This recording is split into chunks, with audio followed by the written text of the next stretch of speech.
The war stopped being a front and became a chase. In the summer of 1944, the battle in Western Europe suddenly lost its shape. Lines dissolved, maps aged by the hour.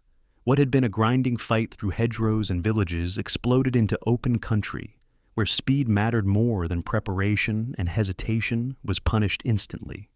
This was the moment George S. Patton had been waiting for, and when it came, he did not slow down to admire it.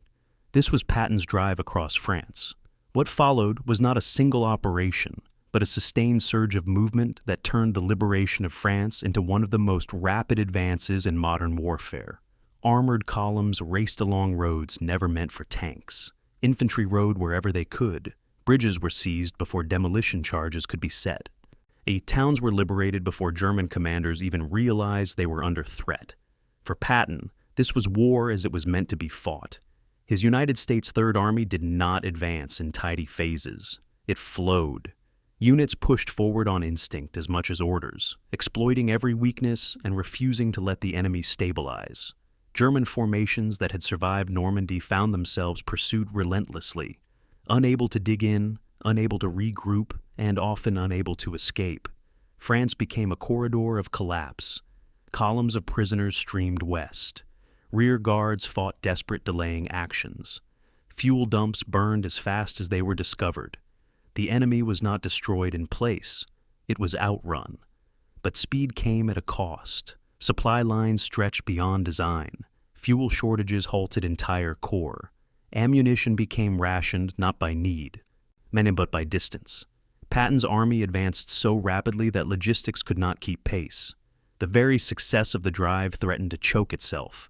For days at a time, the war was decided not by enemy resistance, but by whether fuel trucks could reach the front before momentum died. And yet, even when halted, the pressure never truly stopped. Patton repositioned. He probed for openings. He waited only long enough to move again. German commanders attempted to form defensive lines along rivers and cities, but the pace denied them time. Each pause was temporary. Each stand became a delay rather than a barrier. The drive across France mattered not just because of distance covered, but because of what it prevented. It denied the enemy recovery. It prevented coordinated defense. It accelerated the collapse of German forces in the West. By the time the advance finally slowed near the German frontier, France had been liberated with astonishing speed. But the war had not ended. The cost of rapid advance had left Allied armies stretched thin, setting the stage for the next crisis still waiting beyond the horizon. Patton's drive across France is a study in momentum, in how initiative reshapes battlefields, in how leadership imposes tempo on events, in how modern war rewards those who move faster than plans can be rewritten. It was not perfect. It was not gentle. It was not without controversy, but it changed the war's rhythm and forced the enemy into a defensive posture from which it would never fully recover. Tonight, we follow that race across liberated roads and shattered columns. From the breakout to the pursuit, from fuel shortages to sudden breakthroughs, from momentum gained to momentum spent. This is the history of Patton's drive across France. June 6th, 1944. Dawn breaks over the English Channel. Thousands of Allied soldiers storm the beaches of Normandy in the largest amphibious invasion in human history. That it's in a stately manor called Pever Hall, nestled in the Cheshire countryside, 100 miles northwest of London. Lieutenant General George Smith Patton, Jr. stands at a window watching nothing. His hands grip the sill so tightly his knuckles turn white. Outside, the peaceful English morning mocks him with its tranquility. The war he has trained his entire life to fight is happening without him, and the reason sits like a stone in his gut. 7 months earlier, in Sicily, he slapped 2 soldiers suffering from combat fatigue, calling them cowards. The press crucified him. Eisenhower nearly sent him home in disgrace. Now, as the fate of Western civilization hangs in the balance on the beaches of France, America's most aggressive combat commander has been reduced to a spectator, forbidden from participating in the operation he helped plan, then relegated to leading an army that doesn't yet exist in a war that's being fought without him. But Patton is not idle, and his exile is not what it seems. Third Army headquarters at Pever Hall buzzes with activity that would bewilder any observer who believed this disgraced general had been put out to pasture. Staff officers crowd around tables covered in maps of France, plotting logistics for an army of 250,000 men. Radio operators transmit endless streams of coded messages about divisions, supply dumps, and attack plans. Reconnaissance aircraft bearing Third Army's distinctive White Star insignia fly sorties over southeastern England, their presence deliberately visible to German intelligence. All what the Germans don't know, what almost no one outside the highest levels of Allied command knows, is that this entire massive headquarters is part of an elaborate deception. Operation Fortitude, the Allies call it. A scheme so audacious it seems pulled from a spy novel. Patton commands the fictitious 1st United States Army Group, a phantom force of 30 divisions, supposedly massing in southeastern England for an invasion at Pas-de-Calais, the shortest crossing point to France. The Germans, respecting and fearing Patton above all other Allied commanders, have stationed their strongest reserves to defend against an attack that will never come. The man the American press calls a liability has become the most valuable decoy in military history. The real Third Army waits in the shadows of this deception. Oh, and the waiting gnaws at Patton like a physical wound.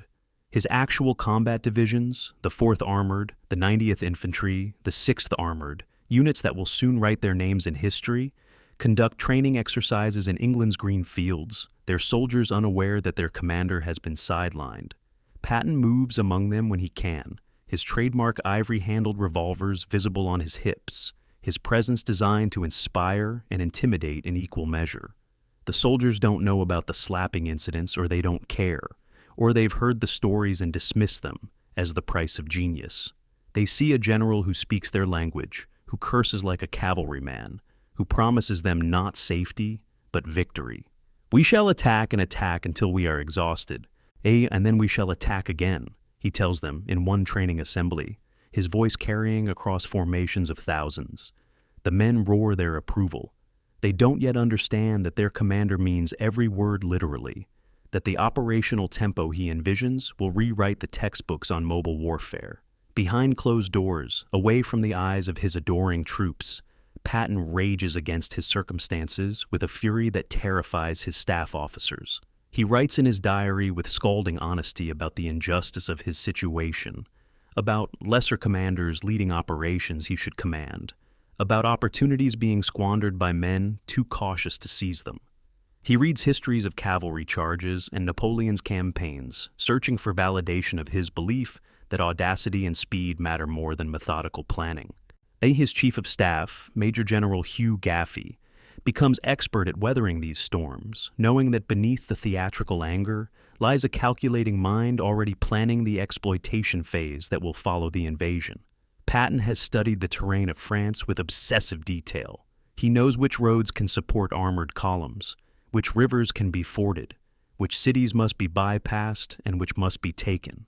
He has absorbed the lessons of Blitzkrieg better than perhaps any Allied commander, understanding that the German innovation wasn't tanks or dive bombers, but the concept of maintaining momentum regardless of threats to flanks or supply lines.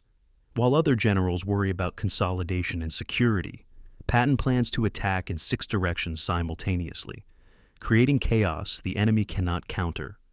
The weeks crawl past with agonizing slowness. June becomes July. In Normandy, Allied forces grind forward through the bocage country, the hedgerow terrain that turns every field into a miniature fortress. Montgomery's British and Canadian forces assault Caen, taking horrific casualties to advance mere miles.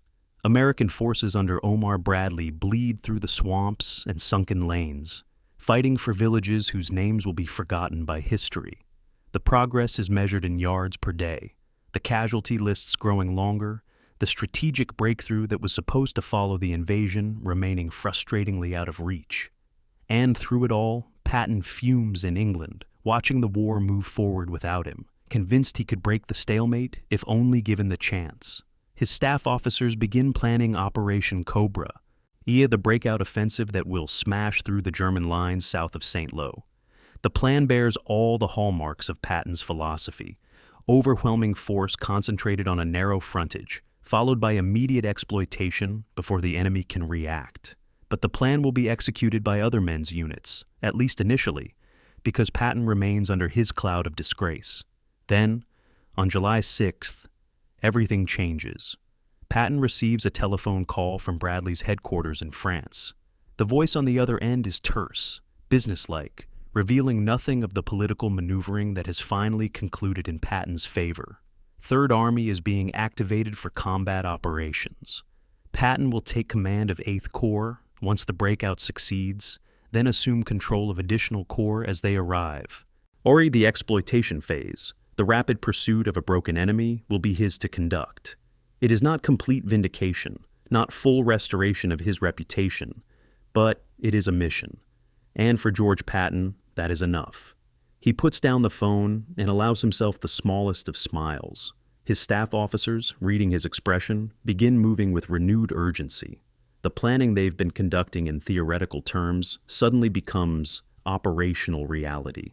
Maps are updated, supply requests are transmitted, movement orders are drafted. The Ghost Army is about to become terrifyingly real. July 28th arrives like a starting gun firing. Third Army headquarters receives the order to deploy to France. Within 90 minutes, advance elements are loading onto ships at Southampton. The speed of the deployment stuns the British port officers who have grown accustomed to the methodical pace of military movements. Patton's chief of staff has anticipated the order, has pre-positioned units, has cut through the usual bureaucratic delays with the ruthlessness of men who know their commander's expectations. Trucks convoy through the night toward embarkation points. Ships load equipment with a precision that suggests months of planning rather than hours of execution. By dawn on July 29th, advanced headquarters staff are crossing the Channel, ready to set up operations in Normandy before their commander has even left English soil. The machinery of Third Army has been wound tight for months, and now the spring releases with explosive force. July 29th, afternoon. Patton's C-47 transport aircraft touches down on a hastily constructed airfield in Normandy. The general steps onto French soil for the first time in this war, and, according to witnesses, actually kisses the ground. It is the kind of theatrical gesture that lesser men would find embarrassing, but Patton carries it off with absolute sincerity. This is the moment he has been preparing for since childhood, since his days reading Plutarch's lives of ancient warriors, since he charged with cavalry in Mexico, hunting Pancho Villa, since he led tanks in World War I. Everything in his 60-year life has been aimed at this moment, the chance to command an army in decisive battle on the soil of France. He straightens, dusts off his uniform, and his first words are characteristically direct. Where are the Germans?" An aide points vaguely eastward, where the sound of artillery rumbles in the distance. Patton nods, satisfied. "Good. Let's go find them." The waiting is over, but one more agonizing delay remains. Third Army is activated, its commander is into France, but the breakout has not yet succeeded. Bradley's Operation Cobra, launched on July 25th, has smashed through the German lines south of St. Lo with brutal effectiveness. American bombers dropped 4,000 tons of high explosives on a rectangle 6 miles long and 2.5 miles deep, pulverizing German positions and leaving survivors wandering in shell-shocked circles. But the exploitation has been slower than planned, the advance more cautious, the breakthrough not yet converted into a breakout. Patton establishes his headquarters and waits again, and this time measuring the delay in days rather than months, but no less frustrated for the shorter duration. He receives reports of progress, infantry advancing, armor following, German resistance collapsing, but to his mind, it's all happening too slowly. The door is opening, but his superiors are pushing it open one cautious inch at a time when they should be kicking it off its hinges. Finally, on July 31st, the waiting ends for good. 8th Corps, under Major General Troy Middleton, captures the critical town of Avranches and secures the bridge over the Seine River at Pont-à-Beau. The door into Brittany and beyond swings open. Patton receives operational control of the 8th Corps, effective immediately. For the first time since Sicily, George Patton has soldiers under his command moving toward the enemy. And he immediately issues orders that will characterize everything that follows. Attack toward Brittany with all available forces, maintain movement day and night, bypass resistance, and let follow-on infantry deal with it. Send him personal reports of any unit that stops for any reason. The staff officers who have worked with Patton before recognize the pattern and brace themselves. The officers new to Third Army are about to receive an education in a style of warfare that will redefine the possible. Within 24 hours, columns of American armor will be racing through gaps in the German lines, and George Patton will finally be doing what he was born to do, attacking relentlessly, pursuing ruthlessly, advancing so quickly that even his own superiors will lose track of where his forward elements have reached. The Ghost Army is about to become a hammer, and all of France lies before it like an anvil waiting for the blow. July 25th, 1944, 9:38 in the morning. The sky above St. Lo goes dark, not with clouds or smoke, but with aircraft, thousands of them, so many that their engines drown out every other sound on Earth. American soldiers crouching in hastily dug foxholes look up and see a sight that will haunt their memories forever. Wave after wave of heavy bombers, each formation so precise it seems painted against the sky. B-17, Flying Fortresses, and B-24 Liberators, normally used for strategic bombing of German factories hundreds of miles away, have been diverted to tactical support for Operation Cobra. Their target is a rectangle of French farmland 6 miles long and 2.5 miles deep, running east from the Perrier-Saint-Lô road. Inside that rectangle, German troops of the Panzer-Lehr Division, exhausted from 6 weeks of defending against relentless Allied attacks, hear the engine noise and begin to understand what's coming. Some run. Most simply curl into whatever shelter they can find and pray. At 9:38, the first bombs fall, and hell descends on a summer morning in Normandy. 4,000 tons of high explosives are dropped in 80 minutes. Each B-17 carries up to 8,000 pounds of bombs. Each B-24 carries another 5,000. The mathematics of destruction become almost abstract. Millions of pounds of ordnance falling into an area smaller than many American farms. That the German defensive line, carefully constructed with interlocking fields of fire, minefields, and artillery pre-registered on likely attack routes, simply ceases to exist. Craters the size of houses appear in seconds. Hedgerows that have stood for centuries vanish into clouds of pulverized earth. German soldiers who survive the initial blasts wander in circles, bleeding from ears and noses, unable to hear or speak or think. But the operation does not go as planned. It never does when thousands of tons of explosives rain from the sky. Some bombers release early, their ordnance falling on American positions. The 30th Infantry Division, waiting to assault through the bombardment area, takes casualties from their own air support. One bomb strikes a forward headquarters, killing Lieutenant General Leslie McNair, and the highest-ranking American officer who will die in the European theater. He had come forward to observe the attack, standing where he thought he'd be safe. Instead, he becomes victim number 111 of American bombs falling on American soldiers. Despite the disaster of friendly fire, despite the horror and chaos, Operation Cobra achieves its objective. It breaks the German line. On July 26th, infantry of the 4th, 9th, and 30th Divisions assault through the smoking ruins of what was once the German defensive position. Resistance is sporadic, disorganized, desperate. German survivors fire at anything that moves, but there aren't enough survivors to form a coherent defense. The Panzer-Lehr Division, which entered Normandy with 190 tanks, has 14 still operational by the end of July 26th. Its commander, General Fritz Bayerlein, will later describe the bombardment as the most terrifying experience of the war, and he fought on the Eastern Front. American infantry advanced cautiously at first, expecting counterattacks that never materialize, then with growing confidence as they realize the German defense has shattered. By day's end, forward elements have pushed 2 miles beyond the bomb line. It doesn't sound like much, but in the brutal mathematics of bocage fighting, where success is measured in hundreds of yards, 2 miles represents a breakthrough. July 27th brings the exploitation phase. 2nd and 3rd Armored Divisions, held in reserve specifically for this moment, pour through the gap opened by the infantry. The contrast between infantry combat and armored exploitation becomes starkly visible. Where infantry move field by field, checking every hedgerow for hidden anti-tank guns, armor simply races past, accepting casualties from bypass strongpoints, but maintaining momentum. The tankers have been given clear instructions. Keep moving, don't stop to clear resistance. Let the infantry following behind handle any Germans who don't retreat. It is a doctrine borrowed directly from German blitzkrieg tactics, the same rapid exploitation that allowed Wehrmacht forces to conquer France in 6 weeks 4 years earlier. Now, Americans are applying those lessons with growing confidence.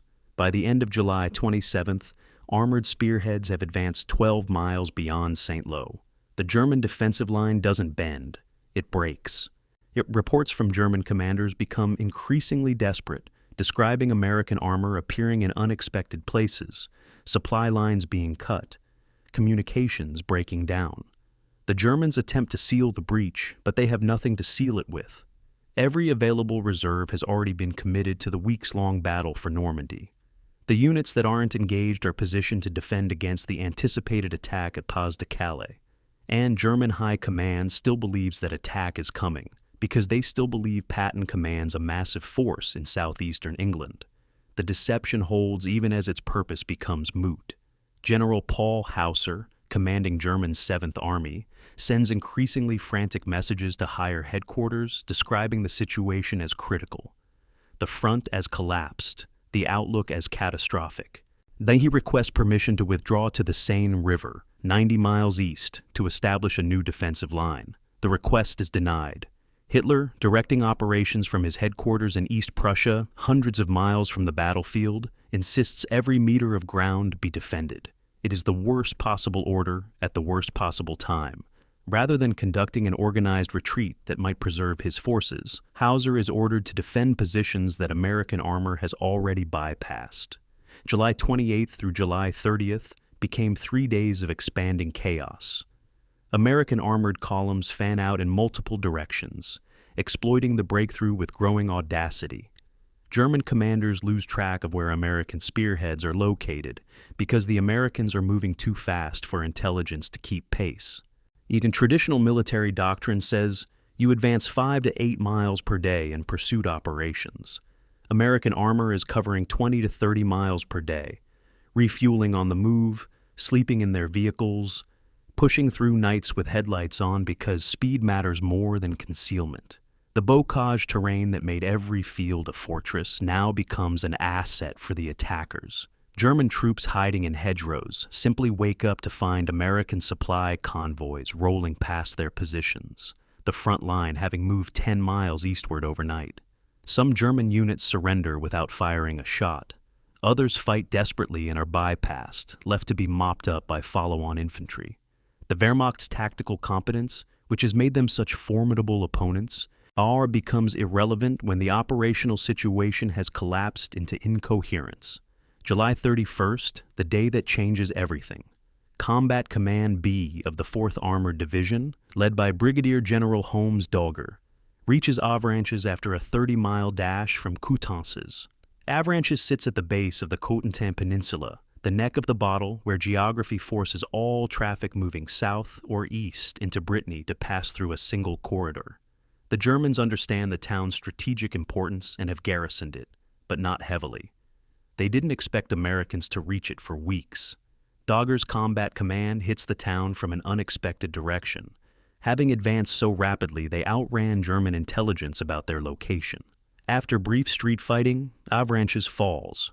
More critically, the bridge over the Seine River at Pont-au-Beau, 2 miles south of Avranches, is captured intact. German engineers were supposed to demolish the bridge if retreat became necessary, but the Americans arrived before the demolition could be executed. Later investigation suggests the responsible officer may have been killed in the fighting, or perhaps simply fled, or perhaps made the calculation that destroying the bridge would trap German forces north of the river.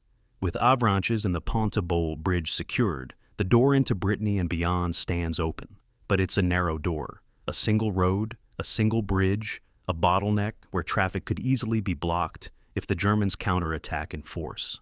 Bradley, commanding 1st Army Group, immediately recognizes both the opportunity and the danger. Then he orders Patton's 3rd Army to assume operational control of 8th Corps and begin moving forces through the Avranches corridor as rapidly as possible. The race is on. Can Patton get his army through before the Germans slam the door shut? The answer will define the next month of the war and establish Third Army's reputation as the fastest-moving force in military history. But first, Patton has to solve a problem that should be impossible: moving 250,000 soldiers and their equipment through a single-lane bottleneck while under threat of German counterattack. Staff officers who examine the logistical requirements declare it can't be done, not in less than 2 weeks. Patton gives them 72 hours. As the last light fades on July 31st, American soldiers in Avranches watch as the first elements of Third Army's massive columns begin arriving from the north. Trucks, tanks, half-tracks, towed artillery, jeeps, ambulances, fuel tankers, ammunition carriers. A steel river begins flowing south through the narrow corridor. The men sleeping in Avranches are too exhausted to appreciate what they have accomplished. They've captured a town, which seems important but not exceptional. They've captured dozens of towns in the past 6 weeks. What they don't yet understand is that this particular town, at this particular moment, represents the hinge on which the entire campaign will turn. Behind them, Patton's entire Third Army waits to explode through the gap. Ahead of them, southern Brittany and eastern France lie virtually undefended, with the German army having committed everything to defending the Normandy front that has just collapsed. The door is open. Tomorrow, an army will attempt the impossible and succeed. August 1st, 1944, 0400 hours. The first vehicles of Third Army's main body reach Avranches in pre-dawn darkness, and the scope of the logistical challenge becomes immediately, brutally clear. The town sits in a natural bowl, its medieval streets never designed for 20th century military traffic. Every vehicle must funnel through the town center, navigate a sharp turn, descend a steep hill, cross the single bridge at Pont-au-Beau, then accelerate up another hill on the southern bank. Under normal circumstances, with proper traffic control and daylight, the route might handle a few hundred vehicles per hour. As Patton needs to push through thousands of vehicles per hour, around the clock, for the next 3 days, all while German artillery has the road registered and Luftwaffe bombers hunt for the bridge. Military police arrive ahead of the main columns, setting up control points every 100 yards. Their orders are simple and absolute: keep traffic moving no matter what, no exceptions, no delays, no stopping. Any vehicle that breaks down is pushed off the road immediately. Any driver who hesitates is removed from his vehicle and sent to the rear. By dawn on August 1st, the operation has escalated from challenging to impossible. The road approaching Avranches becomes a parking lot of military vehicles stretching back 20 miles to the north. 6 divisions are trying to pass through a bottleneck designed for civilian traffic. The 4th Armored Division has priority, its tanks and half-tracks rumbling through first, followed by the 6th Armored, then the 90th Infantry Division, then support units, then more armor, then more infantry, in a sequence choreographed with desperate precision by Patton's staff officers. The noise becomes overwhelming, thousands of engines running continuously, tracks clanking on pavement, officers shouting orders over radio networks jammed with traffic requests. The smell of diesel exhaust hangs in a choking cloud over the entire corridor. Soldiers who fought through the bocage for 6 weeks, men who thought they'd experienced every variety of military chaos, stare in awe at the scale of the traffic jam developing around them. This isn't combat. This is logistics attempted at a pace logistics was never designed to support. And then, at 900 hours on August 1st, George Patton arrives. He doesn't observe from a distant headquarters. He doesn't direct operations by radio. He stations himself at the critical intersection in the center of Avranches, standing in the middle of the road where every vehicle must pass, his ivory-handled revolvers visible on his hips, his presence impossible to miss. Witnesses describe him alternately directing traffic like a policeman and haranguing drivers who slow down even momentarily. "Get moving, soldier. Keep those vehicles rolling. You stop, you die, the whole army dies." His language is considerably more profane than official reports will later admit. He waves vehicles forward with one hand, slaps the side of trucks with the other, and creates through sheer force of personality a sense that stopping is not merely prohibited, but physically impossible. Officers who have served under Patton before recognize this as typical. Their commander believes in leading from the front. in being physically present at the critical point of operations. Officers new to Third Army are learning the lesson in real time. The traffic flow becomes a science of desperate improvisation. Military police establish a system of alternating priority, 1 hour for the 4th Armored, the next hour for the 6th Armored, the next for support units, then back to the 4th. Vehicles are directed to maintain 15-second spacing, close enough to maximize throughput, but far enough to avoid chain reaction collisions. Drivers are ordered to keep moving regardless of threats, to ignore air raid warnings, to focus solely on the vehicle ahead and maintaining speed. Tank crews are told to drive with hatches closed to minimize casualties if artillery strikes. Truck drivers are given amphetamine tablets to stay awake during 18-hour shifts. The road surface begins breaking up under the weight of thousands of tracked vehicles, chunks of pavement crumbling into the ditches. But there's no time for repairs. Vehicles simply lurch over the broken sections and continue. The system is barely controlled chaos, held together only by the discipline of exhausted soldiers following increasingly unreasonable orders. August 1st, 2100 hours. Night falls, and the traffic doesn't stop. In fact, it accelerates.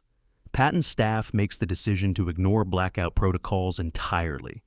Vehicles will drive with headlights on, all visible from the air, because maintaining speed matters more than concealment. It's a calculated risk that goes against every doctrine of nighttime operations. German reconnaissance aircraft will certainly spot the lights and report the massive movement. Luftwaffe bombers will almost certainly attempt to destroy the bridge. But the alternative is reducing traffic flow by half, which would mean taking 6 days instead of 3 to move Third Army through the corridor. Patton won't accept that delay. His reasoning is characteristically aggressive. The Germans will need time to organize a proper air attack, time to brief pilots and load bombs and launch missions. If Third Army can get through the bottleneck before German air power responds in force, the risk is acceptable. It's the kind of gamble that makes staff officers want to drink heavily. Yet the gamble nearly fails on August 2nd. German bombers locate the bridge at Pont-au-Beau in late afternoon and launch a focused attack. American anti-aircraft guns positioned around the bridge open fire, filling the sky with flak, but several aircraft break through the defensive fire. Bombs fall, and for several terrible seconds, everyone watching believes the bridge is about to explode. Near misses throw geysers of water and mud 50 feet into the air. Shrapnel peppers vehicles crossing the bridge, wounding drivers, shredding canvas truck covers. One bomb strikes a truck loaded with artillery ammunition, creating a secondary explosion that blows debris across the river. But the bridge itself holds. The Germans either missed or used bombs too light to destroy the heavy stone structure. Within minutes, traffic is moving again. And drivers navigating around burning wreckage, medics pulling wounded soldiers from damaged vehicles, military police waving the next trucks forward with frantic urgency. The attack, terrifying as it was, causes a 10-minute delay. Patton considers it acceptable. By the evening of August 2nd, the scope of what's being accomplished begins to crystallize. Staff officers tallying vehicle counts report that 4 divisions have passed completely through the Avranches corridor. 2 more are in the process of passing through. Supporting elements, artillery battalions, engineer companies, medical units, supply columns, are flowing south in an almost continuous stream. It's the single road that military logistics experts said couldn't possibly handle more than a division per day, is somehow accommodating the equivalent of 2 divisions every 24 hours. The secret is brutally simple. Operate around the clock. Maintain constant movement. Accept that some vehicles will break down and remove them immediately. Push drivers beyond reasonable limits. And have a 3-star general standing in the middle of the road, personally ensuring nobody slows down. It's not a system that could be sustained for weeks. Soldiers operating on 2 hours of sleep per night will eventually collapse. Vehicles driven 24 hours per day will eventually break beyond repair. But it doesn't need to be sustained for weeks. It only needs to work for 3 days. August 3rd, on desasikedovin point. The German High Command finally begins to understand the scale of the disaster developing in Normandy. Intelligence reports describe massive American movements through Avranches, columns of armor heading south into Brittany and east toward Paris. A breakout that's becoming an explosion. General Gunther von Kluge, recently appointed commander of German forces in the West, after his predecessor was relieved for retreating without permission, sends urgent messages to Hitler's headquarters. The situation is catastrophic, he reports. The 7th Army has been shattered. The Avranches corridor must be cut to trap American forces that have already passed through. He proposes a counterattack, a focused thrust from north to south to recapture Avranches and close the door that's been left open. Hitler surprisingly agrees, and orders go out for Operation Luttich, a counterattack scheduled to begin in 4 days. It's exactly the kind of aggressive move the Germans excel at executing, but it's also 4 days too late. By the afternoon of August 3rd, a traffic control officer reports to Patton with numbers that seem impossible. In 72 hours, 2 corps, 6 divisions plus supporting elements, have passed through the Avranches-Pontaubault bottleneck. Approximately 100,000 vehicles made the transit. The rate of flow at peak moments reached 1 vehicle every 15 seconds, sustained for hours at a time. Total casualties from German air attacks, 53 wounded, 12 killed, far fewer than expected. Vehicles destroyed or abandoned due to mechanical failure, 417, less than half of 1% of total vehicles. As he time lost to traffic jams and delays, negligible, because traffic was never permitted to stop long enough to create true jams. Patton listens to the report, nods once, and issues new orders. 3rd Army will now attack in multiple directions simultaneously, south into Brittany, east toward Paris, southeast toward the Loire River. The door is open, the army is through, and now comes the exploitation phase. Gentlemen, Patton tells his assembled staff officers, we are about to make history. He's not exaggerating. August 1st, 1944, 1600 hours. Major General Troy Middleton, commanding 8th Corps, receives orders from Patton that redefine his understanding of what's operationally possible. Take Brittany, the order reads. Will not advance into Brittany or secure objectives in Brittany. Simply take Brittany, all of it, now. The entire peninsula, 200 miles long, with fortified ports at Brest, Lorient, and Saint-Nazaire, garrisoned by an estimated 100,000 German troops. Middleton is being given 3 divisions and told to conquer an area the size of New Jersey before the Germans can organize a coherent defense. Under conventional military doctrine, such an operation would require weeks of methodical planning, overwhelming force, and careful logistics. Patton is giving Middleton 72 hours to be in Brest on the Atlantic coast. It's not a request. It's not even optimistic. It's Patton operating according to a philosophy that warfare is fundamentally a contest of wills. What that the side willing to attempt the impossible gains an insurmountable advantage over opponents constrained by the reasonable. While 8th Corps races west toward Brittany, Patton activates 15th Corps under Major General Wade Hazlip and gives him orders pointing in the opposite direction. Hazlip is to attack east and southeast, taking Le Mans and positioning 3rd Army for the drive toward Paris. Simultaneously, XX Corps under Major General Walton Walker receives orders to push southeast toward the Loire River, cutting off German retreat routes and securing 3rd Army's southern flank. 3 corps, 11 divisions, attacking in fundamentally different directions at the same time. No main effort, no supporting attack. Every thrust is primary, every advance is critical. It's a doctrine that appears chaotic on a map. That violates every principle taught at staff colleges, that seems designed to scatter forces and invite defeat in detail, and it works precisely because it's chaos. German commanders trained to identify the main enemy effort, to mass reserves against that effort, to counterattack the point of crisis, find themselves unable to identify where the crisis is because the crisis is everywhere. August 3rd, 1944. The 4th Armored Division, spearheading 8th Corps' drive into Brittany, covers 56 miles in 2 days. They enter the city of Rennes, the regional capital, against token resistance. German garrison forces, expecting a methodical American advance that would give them days to prepare defenses, instead face American tanks appearing on their doorstep before they've fully comprehended that the Normandy front has collapsed. Rennes falls in a day. The 6th Armored Division, racing parallel to the 4th, advances even faster. They reach Dinan on the northern coast, 120 miles from their start point, in just 4 days. Traditional military planning calculated that armor could sustain advances of 10 to 15 miles per day in pursuit operations. Patton's divisions are covering 30 miles per day, then 40, then 50. They're not advancing. They're exploding across the map like shrapnel from a grenade. Meanwhile, 200 miles to the east, 15th Corps executes a 90-degree pivot from south to east and drives toward Le Mans. Hayslip, suddenly elevated from relatively obscure corps commander to leading Patton's main effort, rises to the challenge. The 2nd French Armored Division, part of 15th Corps and commanded by General Philippe Leclerc, leads the attack with desperate energy. These are French soldiers fighting to liberate their homeland, and their motivation transcends military professionalism.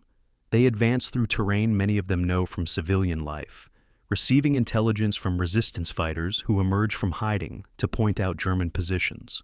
On August 8th and 9th, French tanks enter Le Mans, the first major French city liberated by French forces. The scenes of celebration are delirious, civilians pouring into streets, kissing soldiers, offering wine and flowers and information about German movements. But Leclerc can't stop to enjoy the liberation. Patton's orders are explicit: keep moving, don't pause, maintain momentum. Le Mans is secured by nightfall on August 9th, and by dawn on August 10th, French armor is already pushing beyond the city toward Alençon. The German response to this multi-directional explosion ranges from disbelief to panic. At 7th Army headquarters, intelligence officers attempt to plot American movements on situation maps and find themselves running out of symbols to mark enemy positions. Units appear in places they shouldn't be. Reports come in hours after the events they describe because communications are breaking down. Attack directions change so rapidly that by the time a report reaches headquarters, the situation has evolved beyond recognition. A German staff officer, captured in late August and interrogated about this period, describes the confusion. We knew Americans were attacking everywhere, but we couldn't determine where the main attack was. When we asked division commanders where to send reserves, they said everywhere. When we asked Army headquarters for guidance, they said hold everywhere. It was impossible. That impossibility is precisely Patton's objective. August 4th through August 6th become 3 days of revelation for both sides. American commanders, even though skeptical of Patton's methods, begin to understand they're participating in something unprecedented. Divisions cover distances in single days that previous campaigns measured in weeks. The 79th Infantry Division pushes towards Saint-Malo on the northern Brittany coast. The 90th Infantry Division, and previously considered mediocre after poor performance in the Bocage, suddenly finds its footing and advances aggressively south of the main armored thrusts. Units report minimal resistance, not because Germans aren't present, but because German units are isolated, confused, unable to coordinate defensive efforts. Some German formations surrender without fighting when they realize American forces are already behind them, cutting off retreat routes. Others fight with typical Wehrmacht competence but accomplish nothing because tactical proficiency means little when operational coherence has collapsed. The fuel consumption becomes staggering. Third Army is burning 350,000 gallons of gasoline per day, more than double the planned consumption rate. Supply officers transmit increasingly desperate requests to higher headquarters. We need fuel. We need it now. The advance will stop without it. The Red Ball Express, a dedicated truck convoy system rushing supplies from Normandy beaches to advancing forces, operates around the clock. Drivers push trucks until they break down, abandon them, and commandeer replacement vehicles. Empty trucks heading back to supply depots are loaded with wounded soldiers and prisoners, converting supply runs into evacuation missions. The logistics system strains under demands it was never designed to meet. And yet, somehow, the fuel arrives. Maybe not enough to satisfy every request, maybe forcing some units to halt temporarily while others advance, but enough to maintain the overall momentum. It's logistics by triage, by emergency measures, nay, by constantly violating the careful plans made before the invasion. But it works. By August 6th, Patton's forces have reached the Atlantic coast in 3 places, penetrated 100 miles eastward toward Paris, and captured a dozen significant towns. German forces in Brittany, an estimated 100,000 troops, are effectively cut off from retreat, but these German troops aren't destroyed. They're isolated in fortified ports that will require formal sieges to reduce. The strategic question becomes obvious. Was the drive into Brittany worth it? The answer is complicated. Patton captured territory quickly, but territory isn't the same as defeating enemy forces. The German garrisons in Brittany's ports will tie down American divisions for months. Lorient won't fall until Germany surrenders. Brest will hold out until mid-September, all but costing 10,000 American casualties. The ports, once captured, will be so thoroughly demolished by German engineers that they won't be usable until after the war ends. Every division committed to besieging Brittany ports is a division not advancing toward Germany. It's a strategic problem, but Patton doesn't see it that way. He's moving, he's capturing ground, he's forcing the enemy to react. For a general whose philosophy centers on maintaining momentum, those are sufficient justifications. What the Germans don't realize yet, what even some American commanders don't fully appreciate, is that the Brittany campaign is already secondary to Patton's real objective. While 8th Corps pushes west, the bulk of 3rd Army's strength is pivoting east. 15th Corps at Le Mans, 20th Corps at the Loire, 12th Corps being activated to push through the gap behind them. The 6-direction explosion is beginning to collapse into a single vector, eastward, toward Paris, toward the Seine, toward Germany. Avranches was the door. Brittany was the distraction. What's coming next is the main event, a race across France that will cover distances in weeks that Germany took months to traverse in 1940, that will rewrite the textbooks on mobile warfare, that will come tantalizingly close to ending the war before Christmas. But first, someone needs to tell Patton to slow down. On August 7th, that message arrives, and it comes from a direction Patton didn't expect. The Germans are about to counterattack. August 7th, 1944. Brest, France. The 6th Armored Division rolls into the outskirts of France's most important Atlantic naval base after a 200-mile dash in 6 days. The soldiers, exhausted from continuous movement, expect that the German garrison will recognize the impossibility of their situation and surrender. The city lies at the western tip of Brittany, cut off from any German support by 200 miles of American-controlled territory. No reinforcements can arrive, no supplies can reach them. Escape is impossible. Surrender is the rational choice. Instead, the German garrison commander, General Hermann Bernhard Ramke, a paratrooper with a reputation for aggressive defense, sends a message to the American forces. No surrender, not now, not ever. The fortress of Brest, he announces, will be defended to the last man. Although it's a decision that condemns his troops to months of siege warfare and forces American commanders to confront an uncomfortable reality. Capturing territory quickly doesn't mean capturing it cheaply. The same pattern repeats at every fortified port in Brittany. At Saint-Malo on the northern coast, the German garrison retreats into the medieval citadel and refuses to surrender, despite being surrounded by the 83rd Infantry Division. The town itself is captured relatively quickly, but the fortress withstands days of artillery bombardment. The ancient stone walls, built in the 17th century, prove more resistant to 20th century explosives than anyone anticipated. American forces bring up 8-inch howitzers, guns designed for attacking fortified positions, and blast the walls for hours. The walls crack but don't collapse. The infantry assault teams struggle to make progress against defenders who have prepared the fortress with interlocking fields of fire. On August 13th, American commanders authorized the use of napalm, jellied gasoline dropped from fighter bombers that burns at temperatures exceeding 2,000 degrees. The medieval center of Saint-Malo burns for 2 days. When the garrison finally surrenders on August 17th, the historic city center has been essentially destroyed.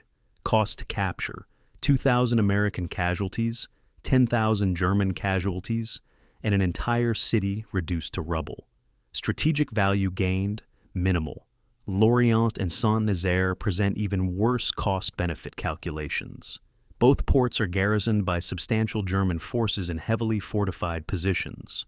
Both are cut off from German lines by American advances. Both refuse to surrender. American commanders face a choice: commit divisions to formal sieges that will take months, or contain the garrisons with minimal forces and simply wait them out. The decision is eventually made to contain rather than assault. The German forces in Lorient and Saint-Nazaire will remain isolated, supplied by submarine and cut off from the war, until Germany surrenders in May 1945. Think about that for a moment. American forces will advance to the German border, cross the Rhine, and drive deep into Germany itself, while German garrisons in Brittany sit in their fortresses doing nothing. 30,000 German troops at Lorient, 25,000 at Saint-Nazaire, effectively removed from the war not by combat, but by geography. From a strategic perspective, it's arguably better than destroying them. Besieged troops don't require American forces to guard them closely. They consume German supplies, and they tie down German logistics that could otherwise support active fronts. But while the Brittany campaign creates these ambiguous outcomes, it definitely creates one clear negative.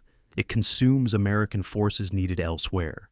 The 4th Armored Division, 3rd Army's most effective unit, spends the first 2 weeks of August racing around Brittany when every operational instinct says it should be racing toward Paris. Major General John Shirley Wood, commanding 4th Armored, makes his frustration explicit in conversations with Corps headquarters.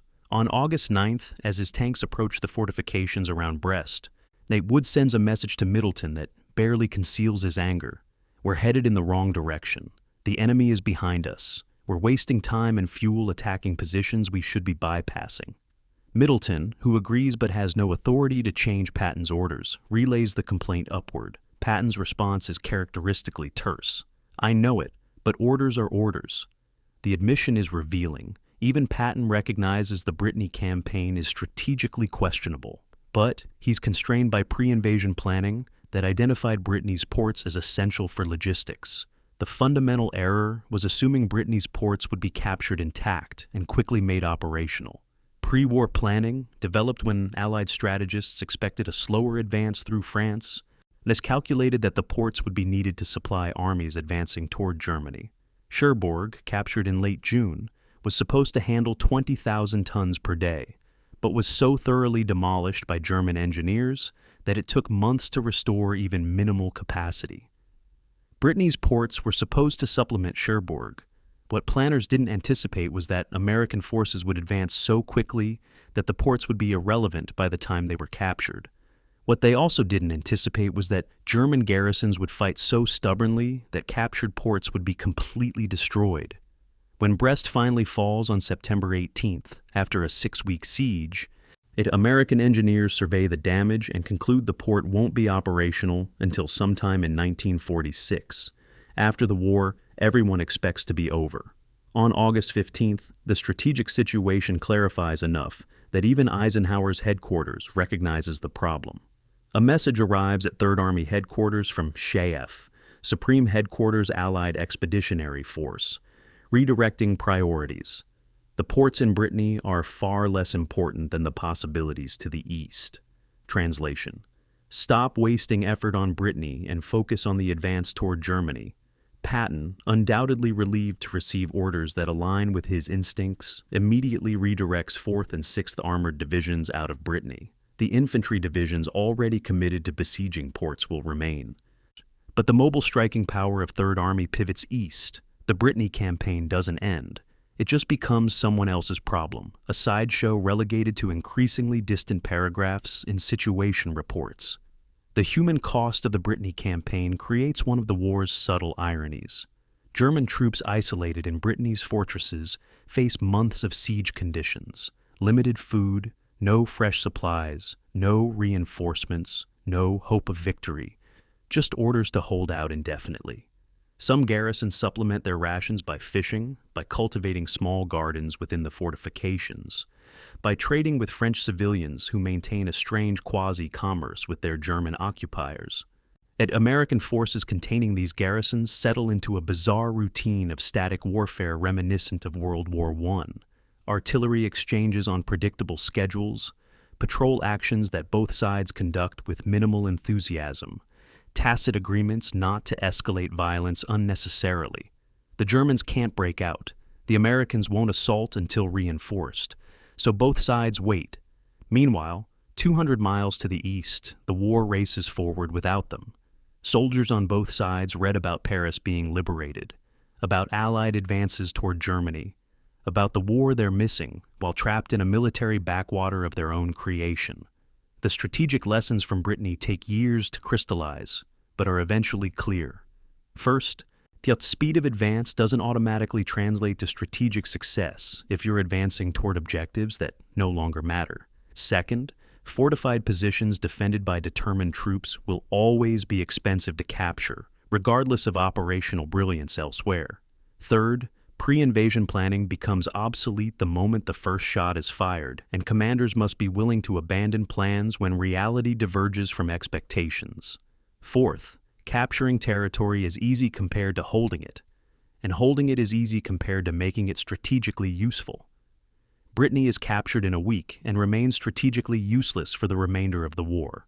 It's a puzzle that consumes effort without providing commensurate return.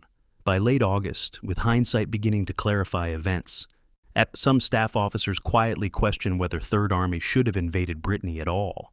The counter-argument is that nobody could have known in advance that German garrisons would resist so stubbornly, or that the ports would be so thoroughly destroyed. The counter-argument is that Patton should have recognized the strategic irrelevance of Brittany by August 5th, and redirected forces immediately rather than waiting 10 days for higher headquarters to tell him what his instincts already knew. The debate continues in staff meetings and war colleges for decades. What's not debatable is that by August 15th, Third Army's main effort has definitively shifted from west to east, from Brittany to Paris, from capturing ports to capturing the imagination. The race across France is about to enter its decisive phase. And unlike Brittany, what happens next matters enormously. August 7th, 1944, 15 Corps headquarters, somewhere in the French countryside between Avranches and Le Mans. Major General Wade Heislip receives orders that require him to execute a 90-degree pivot at full speed. His corps will cease attacking south and instead attack east and southeast, becoming Third Army's primary striking force for the drive toward Paris. It's the kind of maneuver that military theorists describe as difficult and practitioners describe as nearly impossible. Changing the axis of advance for an entire corps means redirecting hundreds of vehicles, rerouting supply columns, reorienting artillery positions, revising radio frequencies, redistributing maps of entirely different terrain. Under normal circumstances, such a pivot requires days of preparation. Heislip is expected to do it while maintaining momentum with minimal pause, while his forward elements are still engaged with enemy forces. It's Patton's philosophy made concrete. The enemy doesn't get to dictate when you reorganize. You reorganize while attacking. Heislip rises to the challenge with a competence that surprises some observers who considered him untested at Corps command. Born in 1989, he's relatively young for his rank, promoted rapidly during the war's expansion. His experience before France consisted of training commands and staff positions. Respectable, but not the kind of combat leadership that generates legends. Now he's leading Third Army's main effort through the most fluid campaign of the war. Within 12 hours of receiving Patton's orders, 15th Corps completes its pivot and begins driving east. The 2nd French Armored Division takes the lead, their motivation obvious. They're advancing toward Paris, toward home, toward liberation. Behind them, the 5th Armored Division and 79th and 90th Infantry Divisions follow, maintaining pressure, exploiting gaps, advancing faster than German intelligence can track their movements. August 8, 1944. Elements of 2nd French Armored Division reach the outskirts of Le Mans, 80 miles from Avranches, in just 7 days. The advance has averaged more than 10 miles per day through contested terrain, a rate that would be impressive for unopposed movement. They're not unopposed, they're fighting through rearguard positions, bypassing strong points, Halt occasionally stopping to clear resistance when it threatens to block the entire column. But they're not conducting methodical attacks. They're accepting casualties to maintain speed, treating combat as an obstacle to drive through rather than a problem to solve. Its blitzkrieg doctrine executed with growing confidence by an army that spent the previous 6 weeks learning to do the opposite, learning to fight methodically through hedgerows, where speed meant death. The transformation is remarkable. Eisenhower will later write that Third Army's performance in August represented one of the most brilliant examples of mobile warfare in history. High praise from a general not given to hyperbole. Le Mans falls with surprising speed. The city sits at a natural crossroads, surrounded by terrain ideal for defense, garrisoned by German troops who should have had time to prepare positions. But should have had time assumes the Germans knew American forces were coming. Instead, French armor appears on the outskirts before German commanders have fully grasped that the Normandy front has collapsed. Resistance is disorganized, fierce in some sectors and non-existent in others, suggesting garrison forces fighting without coherent direction. By the evening of August 9th, French tanks are in the city center. By mid-morning on August 10th, Le Mans is secured, and French flags fly from the medieval cathedral. The liberation of Le Mans by French forces creates scenes that American combat cameramen struggle to capture on film. Civilians who have endured 4 years of occupation pour into streets, embracing soldiers, offering wine and bread and flowers. All women kiss tank commanders. Children climb onto armored vehicles, waving flags improvised from scraps of cloth in red, white, and blue. Old men weep openly at seeing French soldiers in French uniforms liberating a French city.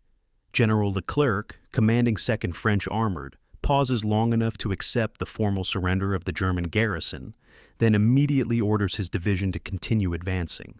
The temptation to stop, to celebrate, to savor the moment must be overwhelming. But Leclerc has served under Patton long enough to know that stopping invites fury. The celebration continues in the streets as French tanks roll out of the city heading east, leaving the civilians behind, chasing the next objective. With Le Mans secured, that Patton studies his maps and sees something his superiors haven't fully recognized yet. The entire German position in Normandy is collapsing into a trap. British and Canadian forces are pushing south from Caen. American forces under Bradley are pushing east from the St. Lo area. And now, Third Army is positioned at Le Mans, 80 miles south of the main German force, perfectly positioned to attack north and close a massive encirclement. If Third Army can reach Alençon, then push north to Argentan. And if the British can push south to Falaise, the German 7th Army will be caught in a pocket with no escape route. It's the opportunity for a decisive victory, the chance to destroy, not just defeat the German forces in Normandy. Patton immediately proposes exactly that to Bradley. Let me keep going to Alençon. Give me the authority to push to Argentan. We can trap the whole German army. Bradley's response is cautious. He approves the advance to Alençon, but warns Patton to be prepared to stop at Argentan. The caution is rooted in coordination concerns. British forces are supposed to be pushing south to meet American forces pushing north, and someone needs to ensure the two armies don't accidentally shoot each other. There's also the matter of boundaries between army groups. Argentan sits near the boundary between Bradley's 12th Army Group and Montgomery's 21st Army Group. Crossing boundaries without authorization creates command complications. Patton absorbs the warning and immediately begins planning to push beyond Alençon regardless. His philosophy is simple. It's easier to ask forgiveness than permission. And if his forces reach Argentan before anyone tells him to stop, he'll find reasons to keep going. August 11th through August 13th, 15th Corps continues attacking northeast toward Alençon and Argentan. The 5th Armored Division covers the distance in 2 days, meeting scattered resistance that delays but doesn't stop the advance. German forces are attempting to retreat eastward from the Normandy pocket, creating chaos on the roads as combat units, supply columns, and civilian refugees all try to move simultaneously. American fighter bombers, P-47 Thunderbolts and P-51 Mustangs attack the retreating columns relentlessly, turning roads into graveyards of destroyed vehicles. The Luftwaffe is almost entirely absent, the German Air Force having been worn down to near irrelevance by months of combat. As American pilots strafe with near impunity, describing the targets as a turkey shoot. It's a slaughter, and while nobody uses that word in official reports, everyone knows that's what's happening. By August 12th, 5th Armored reaches Alençon. By August 13th, advance elements are approaching Argentan, just 15 miles south of Falaise, where Canadian forces are supposed to be pushing south. The gap between American and Canadian forces is narrow enough that Patton can almost taste the encirclement. He calls Bradley repeatedly, requesting permission to push north and close the gap. Bradley consults with Montgomery, who insists American forces must stop at Argentan to avoid confusion with the Canadian advance. The order comes down. Third Army will halt at Argentan and advance no further north. Patton is livid. His diary entry for August 13th reads, in part, "Let me go on to Falaise and we'll drive the British back into the sea for another Dunkirk."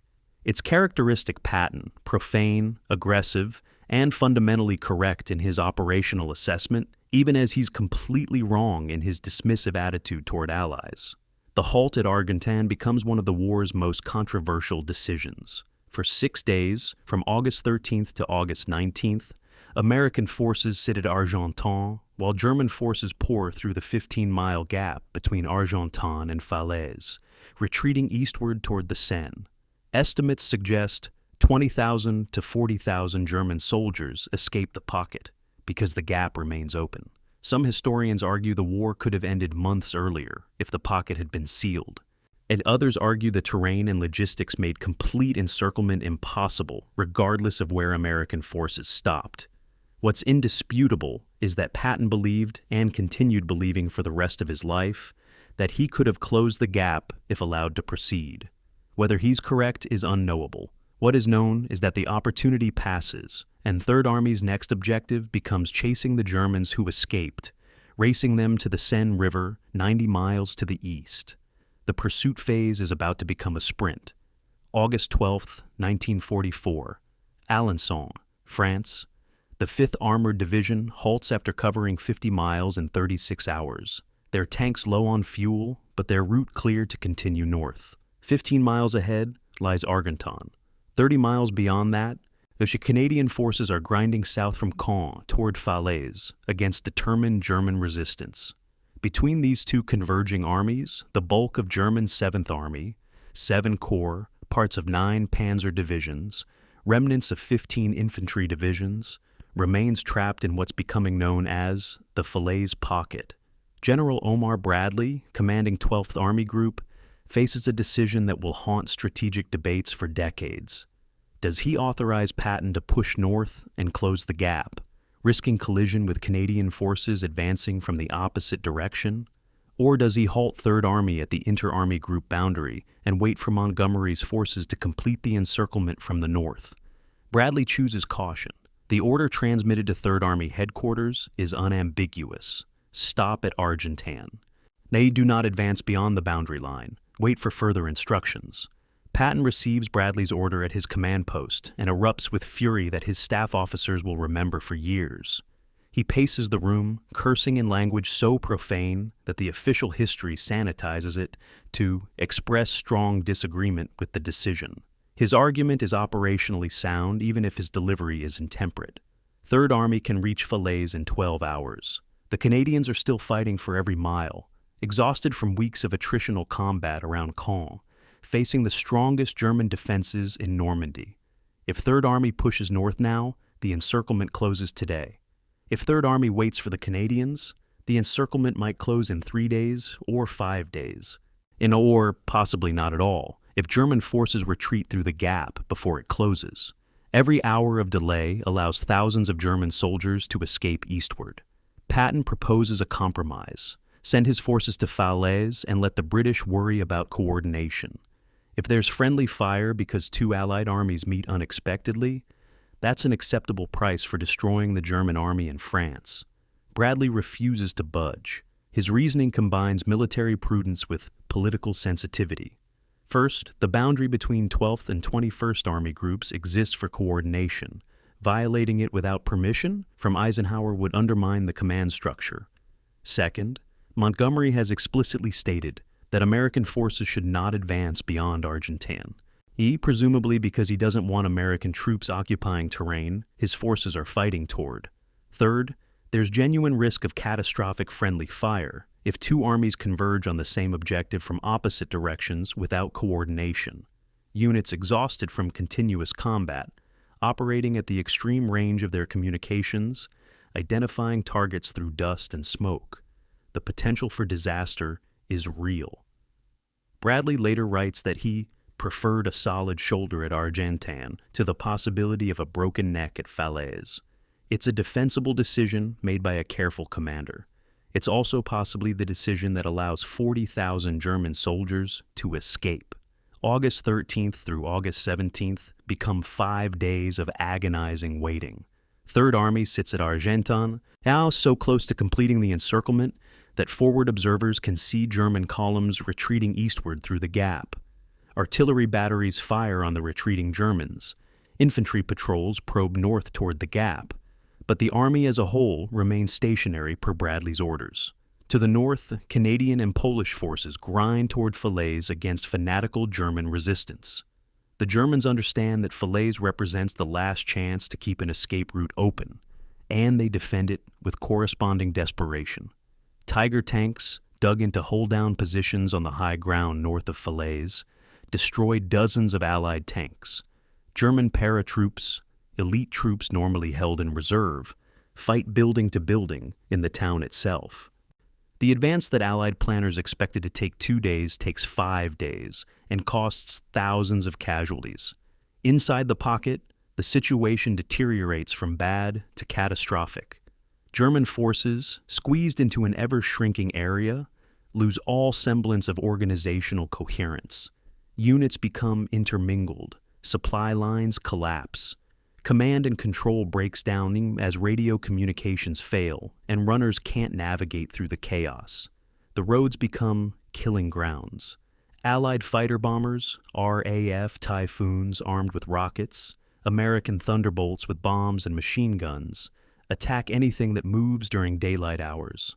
The pilots describe it as target-rich environment, a clinical phrase for what's actually a slaughter.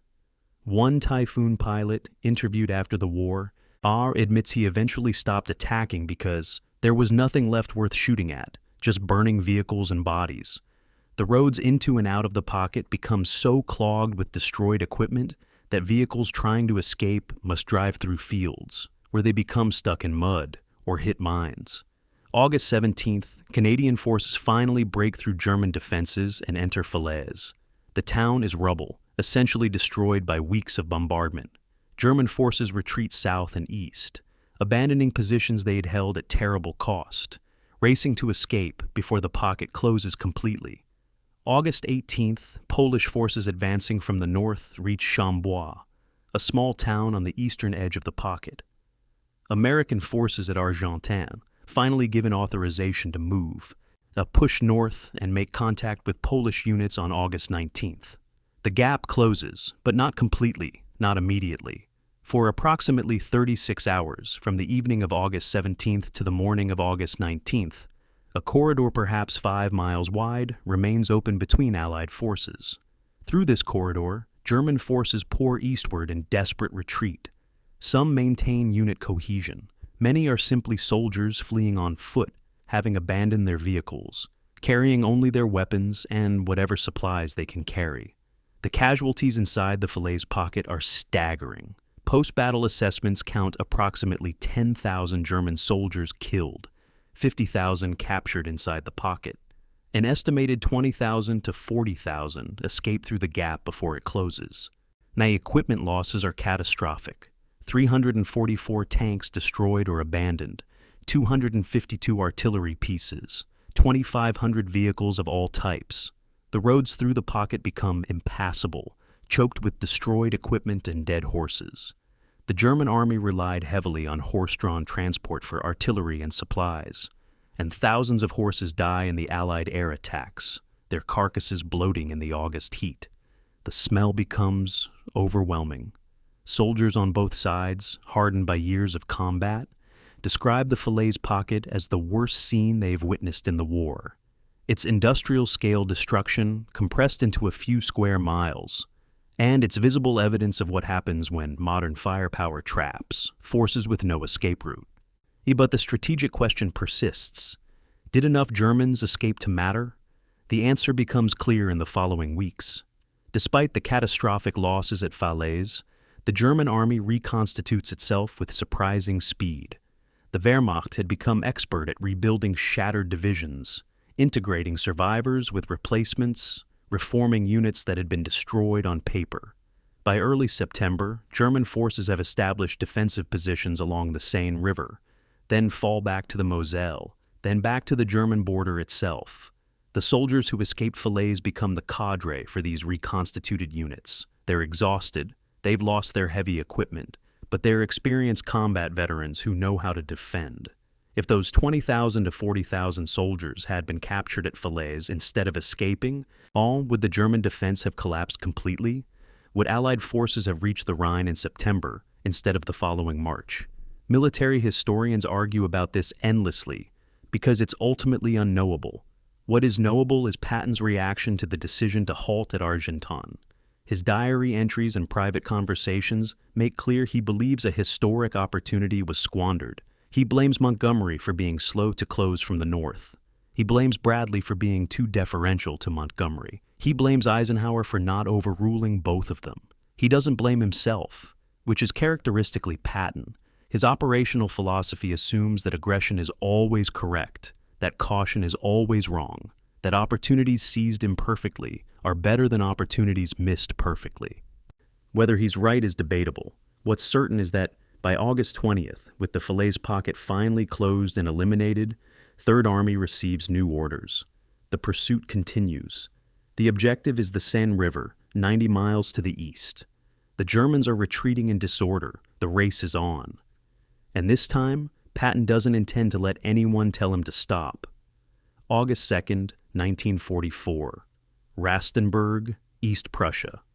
Adolf Hitler's headquarters, buried in concrete bunkers deep in the forest, receives reports from France that require immediate attention. The Americans have broken through at Avranches.